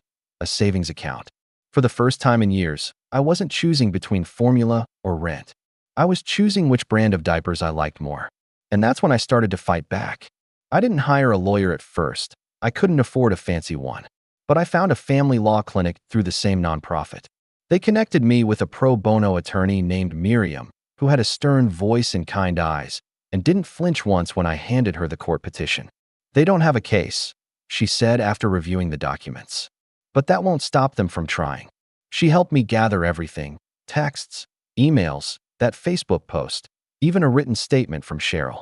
Carrie wrote one too, confirming how my parents had manipulated their way into holding Eli. We built a file, brick by brick. At the same time, I rebuilt myself. I cut sugar, started walking with Eli every morning, got a better stroller, took up journaling just to keep my head clear. I was no longer drowning. I was moving forward. I still didn't sleep much. But when I did, I didn't have nightmares anymore. I started taking more photos of Eli, but not for show, just for us. Memories we could keep. Smiles. First steps. A video of him trying to feed himself mashed banana and ending up with it in his hair. He was growing fast. So was I? One night, I found the old envelope. The list I'd written in the dark, hunched over in that freezing bathroom. A better job. Childcare I could trust. A new place. School. Freedom. Every item was checked off. Except one. Because freedom, I realized, didn't mean hiding anymore. It meant facing them. In court. Letting them see what I'd become. Letting them realize, publicly, officially, legally, that they had no power over me. Or my son. And as the court date approached, I wasn't scared. I was ready. But I had no idea what they'd pull next. Because just before our first hearing, they made one final move. And this time, it wasn't just about me. They tried to bribe Ava. I hadn't spoken to Ava in months. Not because I didn't want to. We were civil, even friendly at times, but we both agreed that some distance was best. She was focused on school, I was raising Eli, and we were figuring out co-parenting slowly, on our own terms. I kept her updated with photos and milestones. She checked in regularly, but never pushed. We had a rhythm, an understanding. So when she called me out of the blue on a Saturday morning, I knew something was off. Her voice was tight. "Hey, are you alone?" Eli was in his high chair, smearing applesauce on the tray. "Yeah. What's going on?" She took a breath. "I think your parents are trying to get custody. Full custody." The room tilted for a second. "What?" "They showed up at my campus yesterday," she said. Unannounced. Said they wanted to talk. I thought maybe something had happened to you. So I agreed to meet. We sat down in a cafe, and they told me you were spiraling. That Eli wasn't safe. I didn't say anything. I couldn't. They said you were unstable, paranoid, refusing to let anyone help. That you'd cut everyone off, and that they were stepping in to make sure Eli had a chance at a stable family. My heart was pounding. "What did you say?" Ava's voice turned sharper. I asked if they were joking. I let out a breath I hadn't realized I was holding. "They tried to manipulate me, Jordan.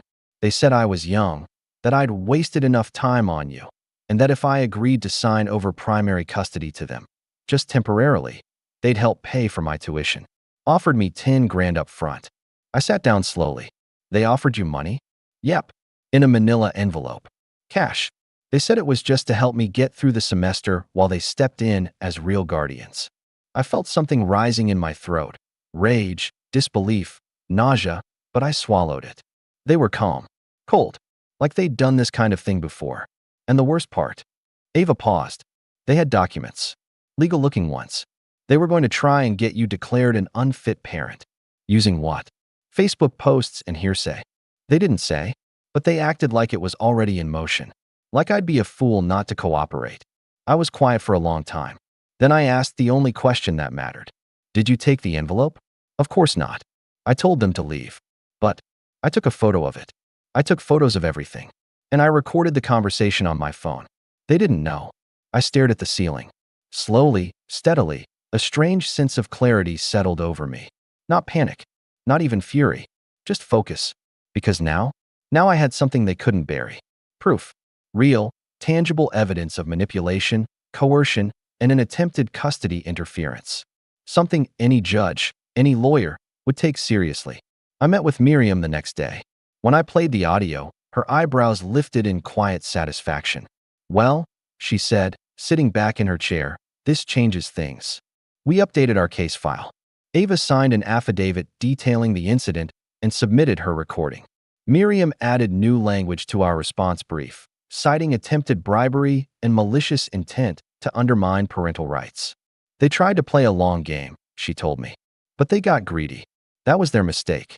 A few days later, the judge granted a temporary injunction barring my parents from contacting either me or Ava without going through legal counsel. It wasn't a final victory, but it was enough to hold them off until the hearing. And that's when things started to really shift. Because, around the same time, something unexpected happened at work. I'd been plugging away at my new IT job quietly, fixing bugs, handling support tickets, doing the kind of behind-the-scenes work that rarely gets noticed. But then I caught a system vulnerability. A big one. Something that could have caused a serious data leak. I flagged it, patched it, and sent a detailed report to my manager. 2 days later, I was in a Zoom meeting with the CTO. And a week after that, I got an offer for a promotion. Full-time. With benefits. Nearly double my current salary. They even sent me a company laptop and offered to cover childcare for the first 6 months if I needed it. I didn't know what to say.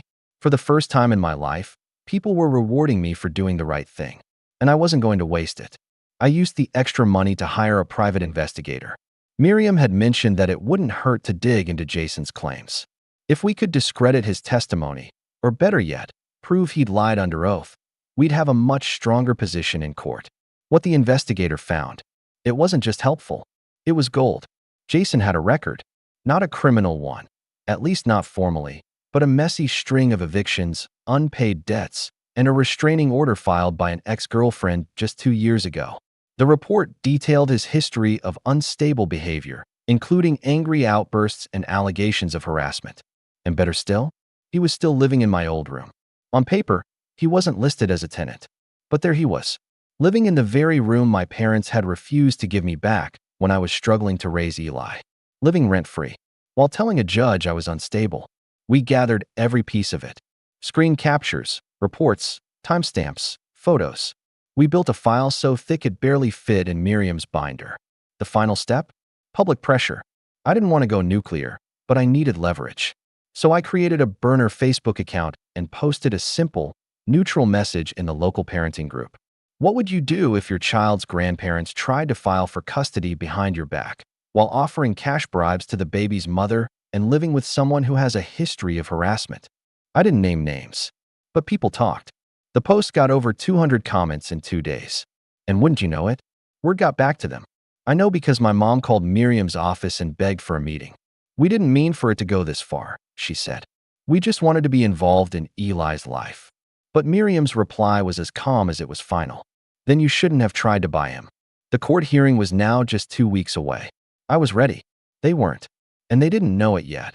But I was about to walk into that courtroom with something they'd never expect. Power. The courthouse was colder than I expected. Not physically, but in the way the walls seemed to hum with tension, like they were built to absorb every strained whisper, every nervous shuffle of feet. I wore a button-down shirt I'd ironed 3 times the night before, even though Eli had wrinkled it again within seconds of me picking him up. He sat in his stroller beside me, gnawing on a rubber giraffe, blissfully unaware that the people trying to remove him from my life were sitting just down the hall, less than 50 feet away. Miriam arrived exactly on time, her briefcase in one hand and a stack of meticulously labeled folders in the other. She gave me a reassuring nod. "They don't know what's about to hit them," she whispered. When the clerk called our case, I stood. My parents were already seated with their attorney, a sharp-looking woman in a red blazer who oozed confidence, clearly expecting a quick, clean win. My father avoided eye contact. My mother gave me a tight, polite smile, the kind you give a stranger in an elevator. Jason wasn't there. We'd find out why later. The judge, a tall, silver-haired man named Whitmore, looked through our paperwork for a good 10 minutes before speaking. He had that way of drawing silence out just long enough to make everyone uncomfortable. "Let's begin," he said. "Ms. Kaplan, you're representing the defendant, Mr. Jordan Reed?" "Yes, Your Honor." Miriam said confidently. And you're representing the plaintiffs? He asked the other lawyer. Yes, Your Honor, she replied, already pulling out notes. The first 30 minutes were standard. They made their case that I had become increasingly isolated, hostile to family involvement, and potentially emotionally unfit to raise a child without oversight. My parents nodded solemnly like they were delivering bad news about a distant relative instead of shredding their own son's credibility. Then it was our turn. Miriam didn't raise her voice once. She simply opened the binder and began. She started with character. She had letters, one from my pediatrician praising my attentiveness, one from my neighbor Carrie affirming my consistency and dedication, one from Ava herself. Then she showed financial stability, my pay stubs, the promotion letter, the childcare assistance. Then came the Facebook post, the photo of Eli, the fake narrative, the manipulation. The judge raised his eyebrows, but didn't interrupt. And then, the recording. We played the audio of my mother calmly offering Ava money to sign away temporary custody. The courtroom went still. The words hung in the air like smoke. $10,000 up front. I think we can all agree he's not ready. This is what's best for the baby. I didn't look at them while it played. I didn't need to. When it ended, Miriam let the silence speak for itself. Then, as the cherry on top, she submitted Jason's file. The restraining order, the unpaid debts, the history of erratic behavior. Your Honor, she said, the plaintiffs have misrepresented their intentions and their character at every turn. They have attempted to undermine my client with false accusations, and they have sought to exploit the mother of this child with financial coercion. We're not here because they're concerned for Eli's welfare. We're here because they want control. And that is not a legal right. It is an entitlement. One that ends today. For the first time, I looked over. My mother's hands were shaking. My father was glaring down at the table, jaw tight. And their lawyer? She was silent. When the judge finally spoke, he was calm, firm. This court does not take lightly the decision to grant or deny grandparent visitation. It is a tool meant to preserve relationships, not punish parents or assert dominance. He looked directly at my parents.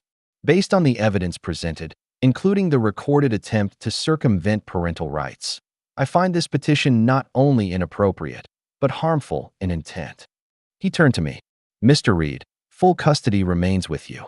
You are, in this court's view, a responsible and capable parent. I didn't breathe until the gavel came down. And then, I exhaled. It was over. But I wasn't done. Not yet. Because I'd learned something in that courtroom, something that had been growing inside me ever since I sat on that cold bathroom floor all those months ago. Power isn't about anger. It's about control. Control of the narrative, of your choices, of who gets to matter in your life. So I stood up, walked over to them calmly, and said something I'd rehearsed 100 times, but never actually thought I'd get to say. You've taught me a lot, but not in the way you think. You taught me what kind of parent not to be, what kind of person I'll never become. My mother opened her mouth. I raised my hand. I don't need your apology, and Eli doesn't need your presence. From this point on, you are strangers to us. And strangers don't get updates. They don't get visits. They don't get photos. I leaned in slightly. You had your chance to be family.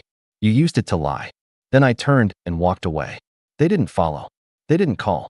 And when we stepped out of that courthouse, Eli still in his stroller, giggling at the pigeons in the courtyard, I realized.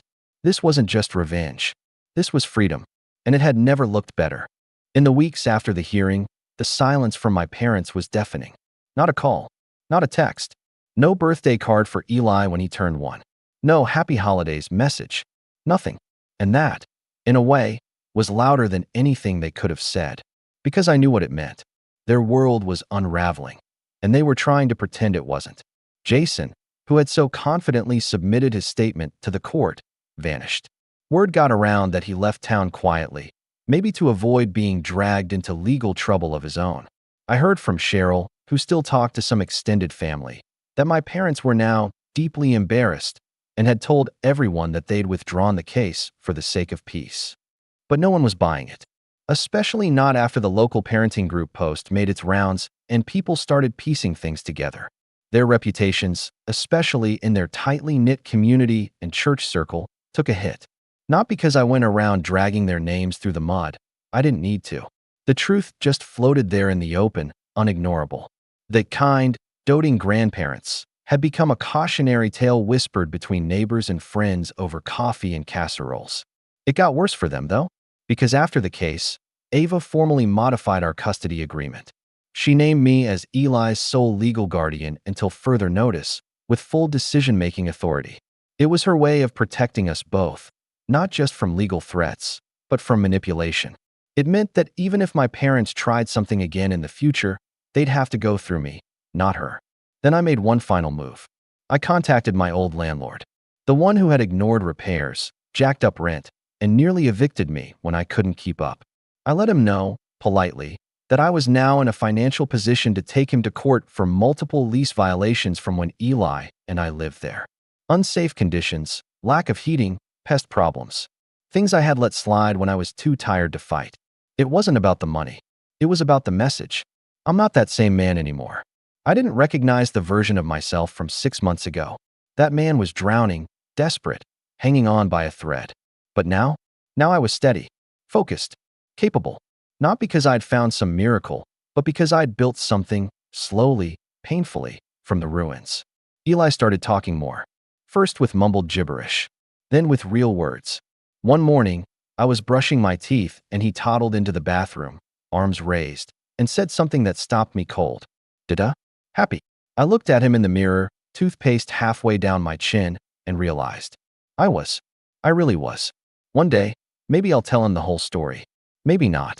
Maybe I'll just raise him to know his worth, to know love doesn't come with strings, and that silence, when it's chosen, can be the loudest form of strength. And as for my parents, they still live in that house with the red door and the home theater they once bragged about. Only now, there's no audience left, and the projector's burned out. Because you don't get to rewrite someone else's story once they've taken the pen back. I'm Alex, 29, and to be completely honest, I've spent most of my life learning how to expect very little from my family. Not because they're evil or abusive, just that special kind of selfish that slowly wears you down over the years. You know the type. Birthday calls come a day late. Family dinners where you're somehow always the one bringing the drinks or the dessert, only to find they've already eaten without you. I learned early on to laugh it off, to tell myself it didn't matter, that I didn't need much. But this was different. It started when my sister, Claire, announced she was throwing a small, classy birthday dinner for herself at this trendy rooftop restaurant downtown. Not some casual night out. This was full-blown rented-out space, string quartet, candlelit nonsense. I got the invite a week after everyone else, via a group text that I suspect I was added to late. It just said, "Hey guys, can't wait to see you next Friday.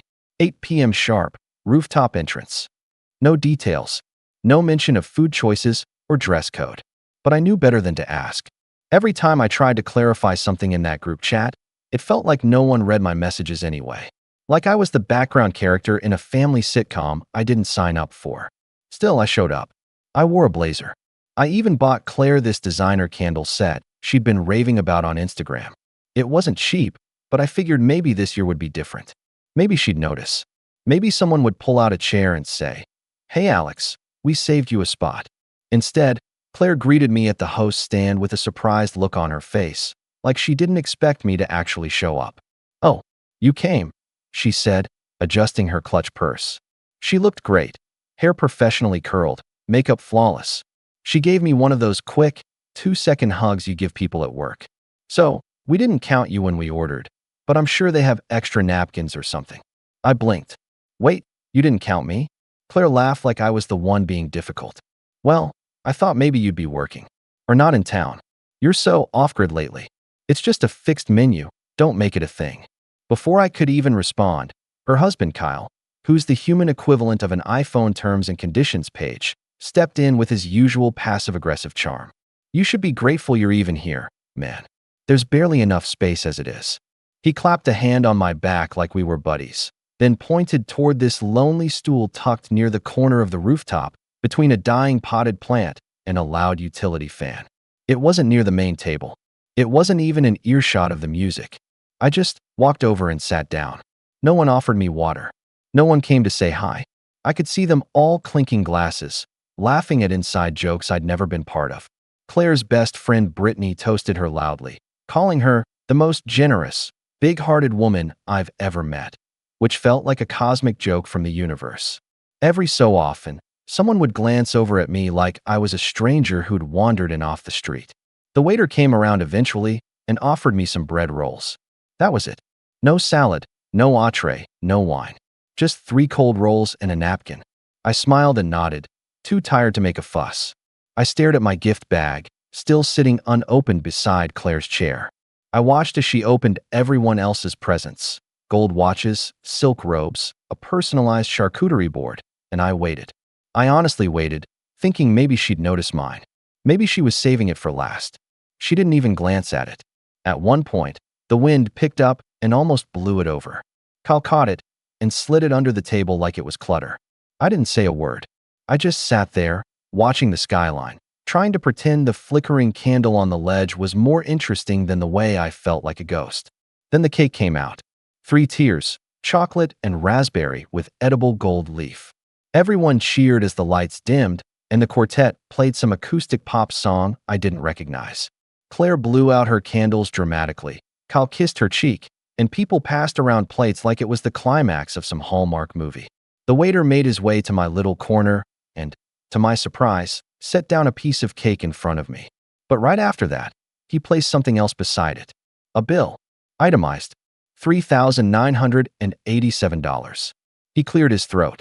"You're the only guest not attached to the main table's bill. Would you like to cover this one?" I stared at him.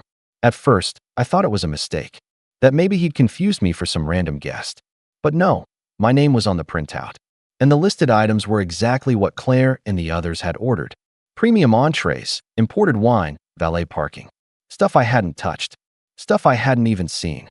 Claire looked over, finally noticing the commotion. Her eyebrows lifted in a show of mock surprise. "Oh, right. We kinda split the bill between the RSVPs, and, well, since you didn't confirm, I guess they assumed you were solo."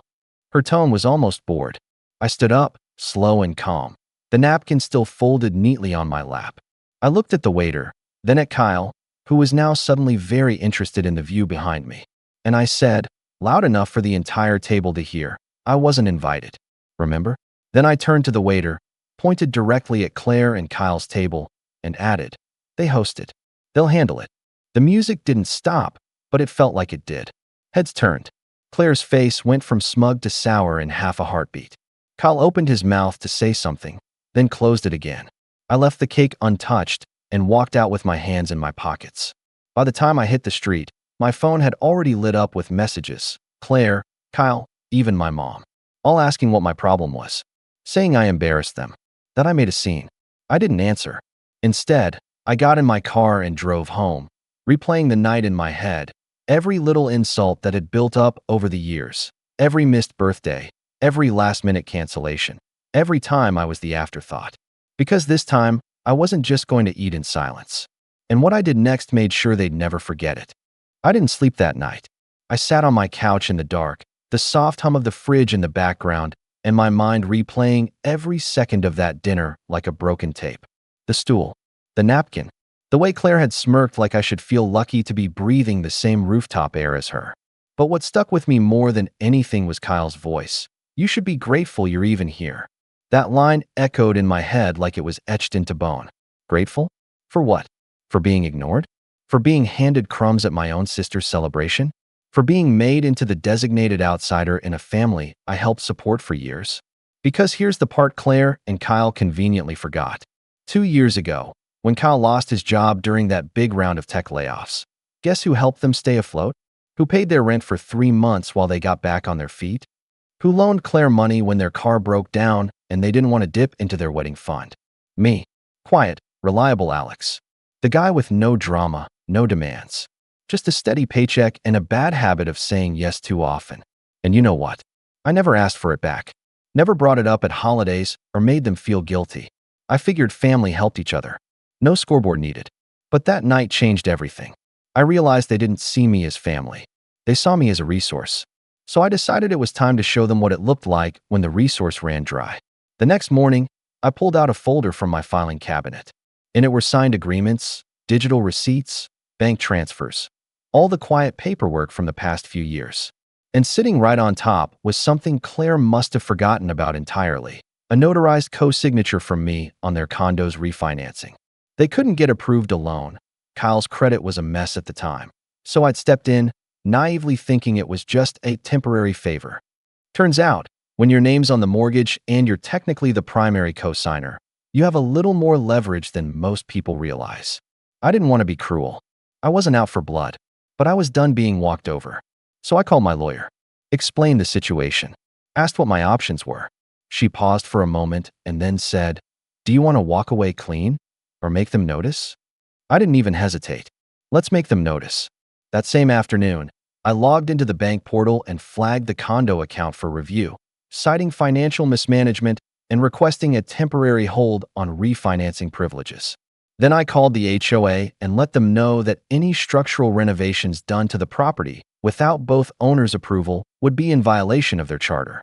Lastly, I scheduled a meeting with the property manager to review the lease clause because, as it turns out, they'd been renting out the extra bedroom on Airbnb without my knowledge, and I had every legal right to terminate the short-term subleasing agreement. By the end of the week, the ripple effects had started. Claire texted me first. "Hey, did something happen with the condo paperwork? The bank says there's a problem." I didn't reply. Then Kyle, "Yo man, can you fix whatever's going on? We're supposed to upgrade the kitchen next month." Again, silence. By Friday, Claire called me, voice thick with manufactured concern. "Alex, this is getting kind of serious. Can we just talk?" I finally texted back 3 words. "Ask your husband." That weekend, I drove to the cabin upstate, a place my family barely remembered existed because it wasn't Instagram-worthy enough for them. It was peaceful. No group chats, no rooftop drama, just pine trees and silence. And then, the message that made me laugh out loud. "Kyle, bro, are you freezing our accounts out of spite?" As if I hadn't been freezing for years. By Monday, I had an official notice sent to their mailbox via certified delivery. A formal request to either refinance the condo in full under their names, removing me entirely, or list it for sale by the end of the quarter. Claire called again. This time, she didn't bother with a cheerful voice. "You're blowing this way out of proportion," she snapped. "It was one dinner." "No," I said calmly. "It was every dinner. Every birthday. Every time you acted like I was a placeholder instead of a person." "Alex, come on," she huffed. "You're not even hurting us. You're just being dramatic." That's when I finally said what I'd been holding in for years. "You used me like a credit card with a pulse, but you never thought to ask what it cost." Then I hung up. That should have been the end of it. But Claire doesn't like losing, especially not publicly. So when the emails started leaking out, to my boss, to mutual friends, I knew exactly where they were coming from. Subtle things. Suggestions that I was unstable or lashing out, or that they were concerned for my mental health. Nothing direct. Just enough to plant seeds. But what she didn't know was that I'd been saving everything. Every payment receipt, every loan confirmation, every single message where she thanked me for helping them out. And the screenshots I was about to send would make sure everyone finally saw what I had silently carried for years. I didn't go nuclear right away. It's tempting, when you're holding a full deck of receipts, to just lay them all out and watch the chaos unfold. But I'd spent too many years being quiet, too many dinners swallowing my pride, and watching Claire rewrite the story. If this was going to happen, I wanted it to unfold slowly. I wanted people to feel the cracks before they saw the collapse. The first thing I did was send a single email. No attachments. No rants. Just a polite, measured message to the small circle of friends and relatives who'd been copied on Claire's Little Whisper campaign. Subject line, for transparency's sake. "Hi everyone. I normally wouldn't respond to private family matters in group threads, but since concerns about my well-being have been raised, I thought it would be helpful to clarify a few things. Below is a brief summary of my involvement in Claire and Kyle's financial affairs over the last 2 years. No commentary, just facts." And then I listed them. Plain and simple. $3,000 emergency rent transfer, June 2022. $1,250 car repairs, August 2022. $6,500 loan to cover wedding vendor cancellations, with signed promissory note, October 2022. $17,000 co-signed refinancing, February 2023. Ongoing HOA and maintenance fees totaling $3,600 to date. 0 payments made back. I ended it with a screenshot of the signed refinance paperwork that clearly showed my name and the clause about mutual decision-making for all structural or financial changes. No closing line. No mic drop. Just a little light. Within an hour, 2 people responded privately. One was my cousin Rachel, who I hadn't spoken to in months, apologizing for believing Claire's version of events. The other was Aunt May, who just wrote, "I had no idea." That was enough for now. Meanwhile, Claire and Kyle were imploding behind the scenes. I knew because Kyle's LinkedIn profile suddenly changed from director of strategy to freelance consultant, and I knew because Claire posted a cryptic Instagram story that said, "People show you who they really are when you stop serving their agenda." She followed it with a quote about betrayal and a black and white photo of her wine glass. Classic Claire. What she didn't post, though, was that their bank denied the refinancing request without my approval, or that their Airbnb guests started leaving 1-star reviews when the property manager blocked further bookings, or that the payment notice for overdue condo fees had been sent to me, not them, because Kyle hadn't updated the auto debit. I forwarded the notice back to them, attached a simple message, "This one's yours now." No response. I think they knew I was done playing the fool. But what came next wasn't what I expected. It wasn't Claire blowing up my phone or Kyle knocking on my door. It was my mother, the last person I expected to hear from. She called me 3 times. I let them go to voicemail. On the 4th call, I finally picked up. "Alex," she said, voice sharp. "What is going on?" "What do you mean?" "I just got off the phone with Claire. She's in tears. She says you're destroying their lives over some dinner." I almost laughed. "Over dinner? Is that really what she told you? You're freezing accounts, dragging them through legal nonsense. What do you expect me to think?" "I expect you to think for yourself," I said. "And maybe ask why your daughter and her husband needed me to co-sign a mortgage in the first place." "Alex," she snapped, "you've always been so dramatic. Always playing victim." There it was. The classic move. Rewrite the story, paint me as emotional, irrational, ungrateful. I was quiet for a moment, then asked, "Do you remember where I sat at Claire's birthday dinner?" She hesitated. "What?" "I sat on a stool, by a fan, with no food. And I paid for their wedding cake. You want to talk about dramatic?" Silence. Then she said something I'll never forget. "Maybe if you acted more like family, they'd treat you like it." That line broke something in me. I acted like family when I saved them from eviction. I acted like family when I paid for their car to get fixed so Claire could make it to her job interview. I acted like family when I co-signed a mortgage they couldn't qualify for. You just didn't see it, because it didn't fit your version of who I'm allowed to be. "Alex, I didn't call to argue. You called because your golden child is finally facing consequences, and you need someone to blame." Click. I put my phone face down on the table and stared at the wood grain. My hands were shaking, not with rage, but with something closer to grief. Because that call confirmed what I had always suspected. I wasn't the problem. I was just inconvenient. By the end of that week, Claire's Instagram was wiped. Kyle's consulting gig had disappeared. And the condo? That was heading toward the market, one way or another. But I wasn't finished yet. Because remember that promissory note from the wedding? Yeah, it wasn't just some informal IOU. It was binding. And I had just filed a claim in small claims court. And the date on that court summons? It was the same weekend as Claire's next big event. Her baby shower. I didn't plan it to line up like that. The court date was set by the system, not me.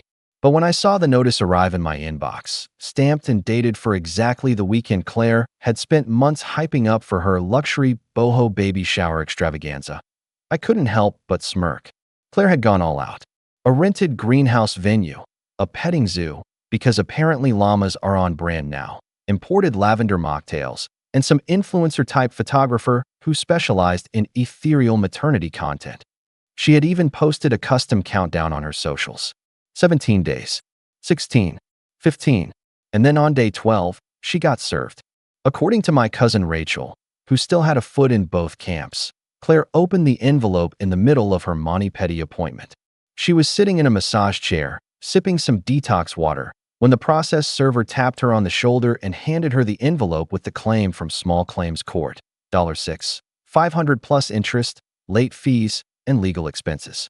She apparently started screaming that it was a betrayal of family, loud enough for the entire spa to hear.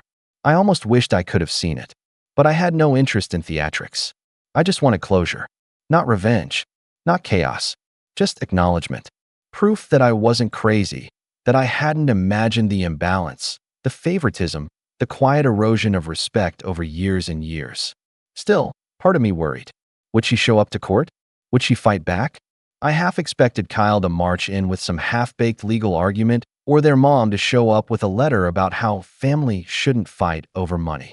But when the date arrived, it was only me, the judge, and Claire, alone, hunched, tired-looking, no ring on her finger. She sat across the room from me and wouldn't meet my eyes. The case itself was short. I had the paperwork, bank records, a signed and notarized promissory note. The judge barely looked at Claire before ruling in my favor and awarding the full amount plus fees. It was over in 15 minutes. And that was the strangest part. After everything, the years of silence, of swallowing resentment, of smiling through family dinners like I didn't feel the cold shoulder. After all of it, justice came swift and quiet. No gavel slam. No gasp from the gallery. Just a judgment. A confirmation. And her face, as she left the room, that wasn't anger. It was shame. But this story didn't end in a courtroom. It ended 2 months later, when the check finally arrived. A dull white envelope with no return address. Inside, a cashier's check and a note written in Claire's loopy cursive. I hope this makes us even. I don't know what else to say. I sat with it for a while. I thought about tearing it up, about framing it, about sending it back with a photo of the stool and napkin from that rooftop dinner. But in the end, I did something that surprised even me. I deposited the check. And then I donated every cent to a small nonprofit that helps people struggling with eviction and emergency rent support.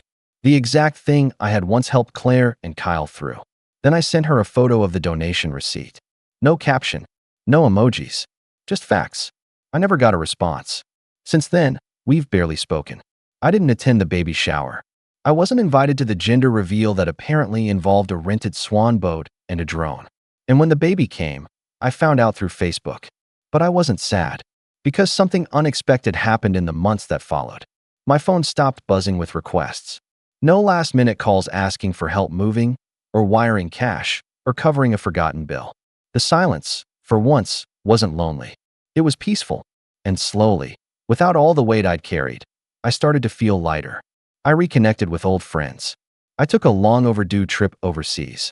I bought myself a second-hand espresso machine that I'd always said was too indulgent, and every morning I sip my coffee in the quiet and think, this is what it means to live for yourself. I did get one more message from Claire, though. It came nearly a year later. A single email. Subject, thank you. I used to think you were just jealous. That you stayed quiet because you didn't have anything to say. But now I realize you stayed quiet because you were tired of shouting into a room where no one listened. I'm sorry. I know it's too late, but I needed to say it. I didn't reply. Because forgiveness doesn't require a conversation.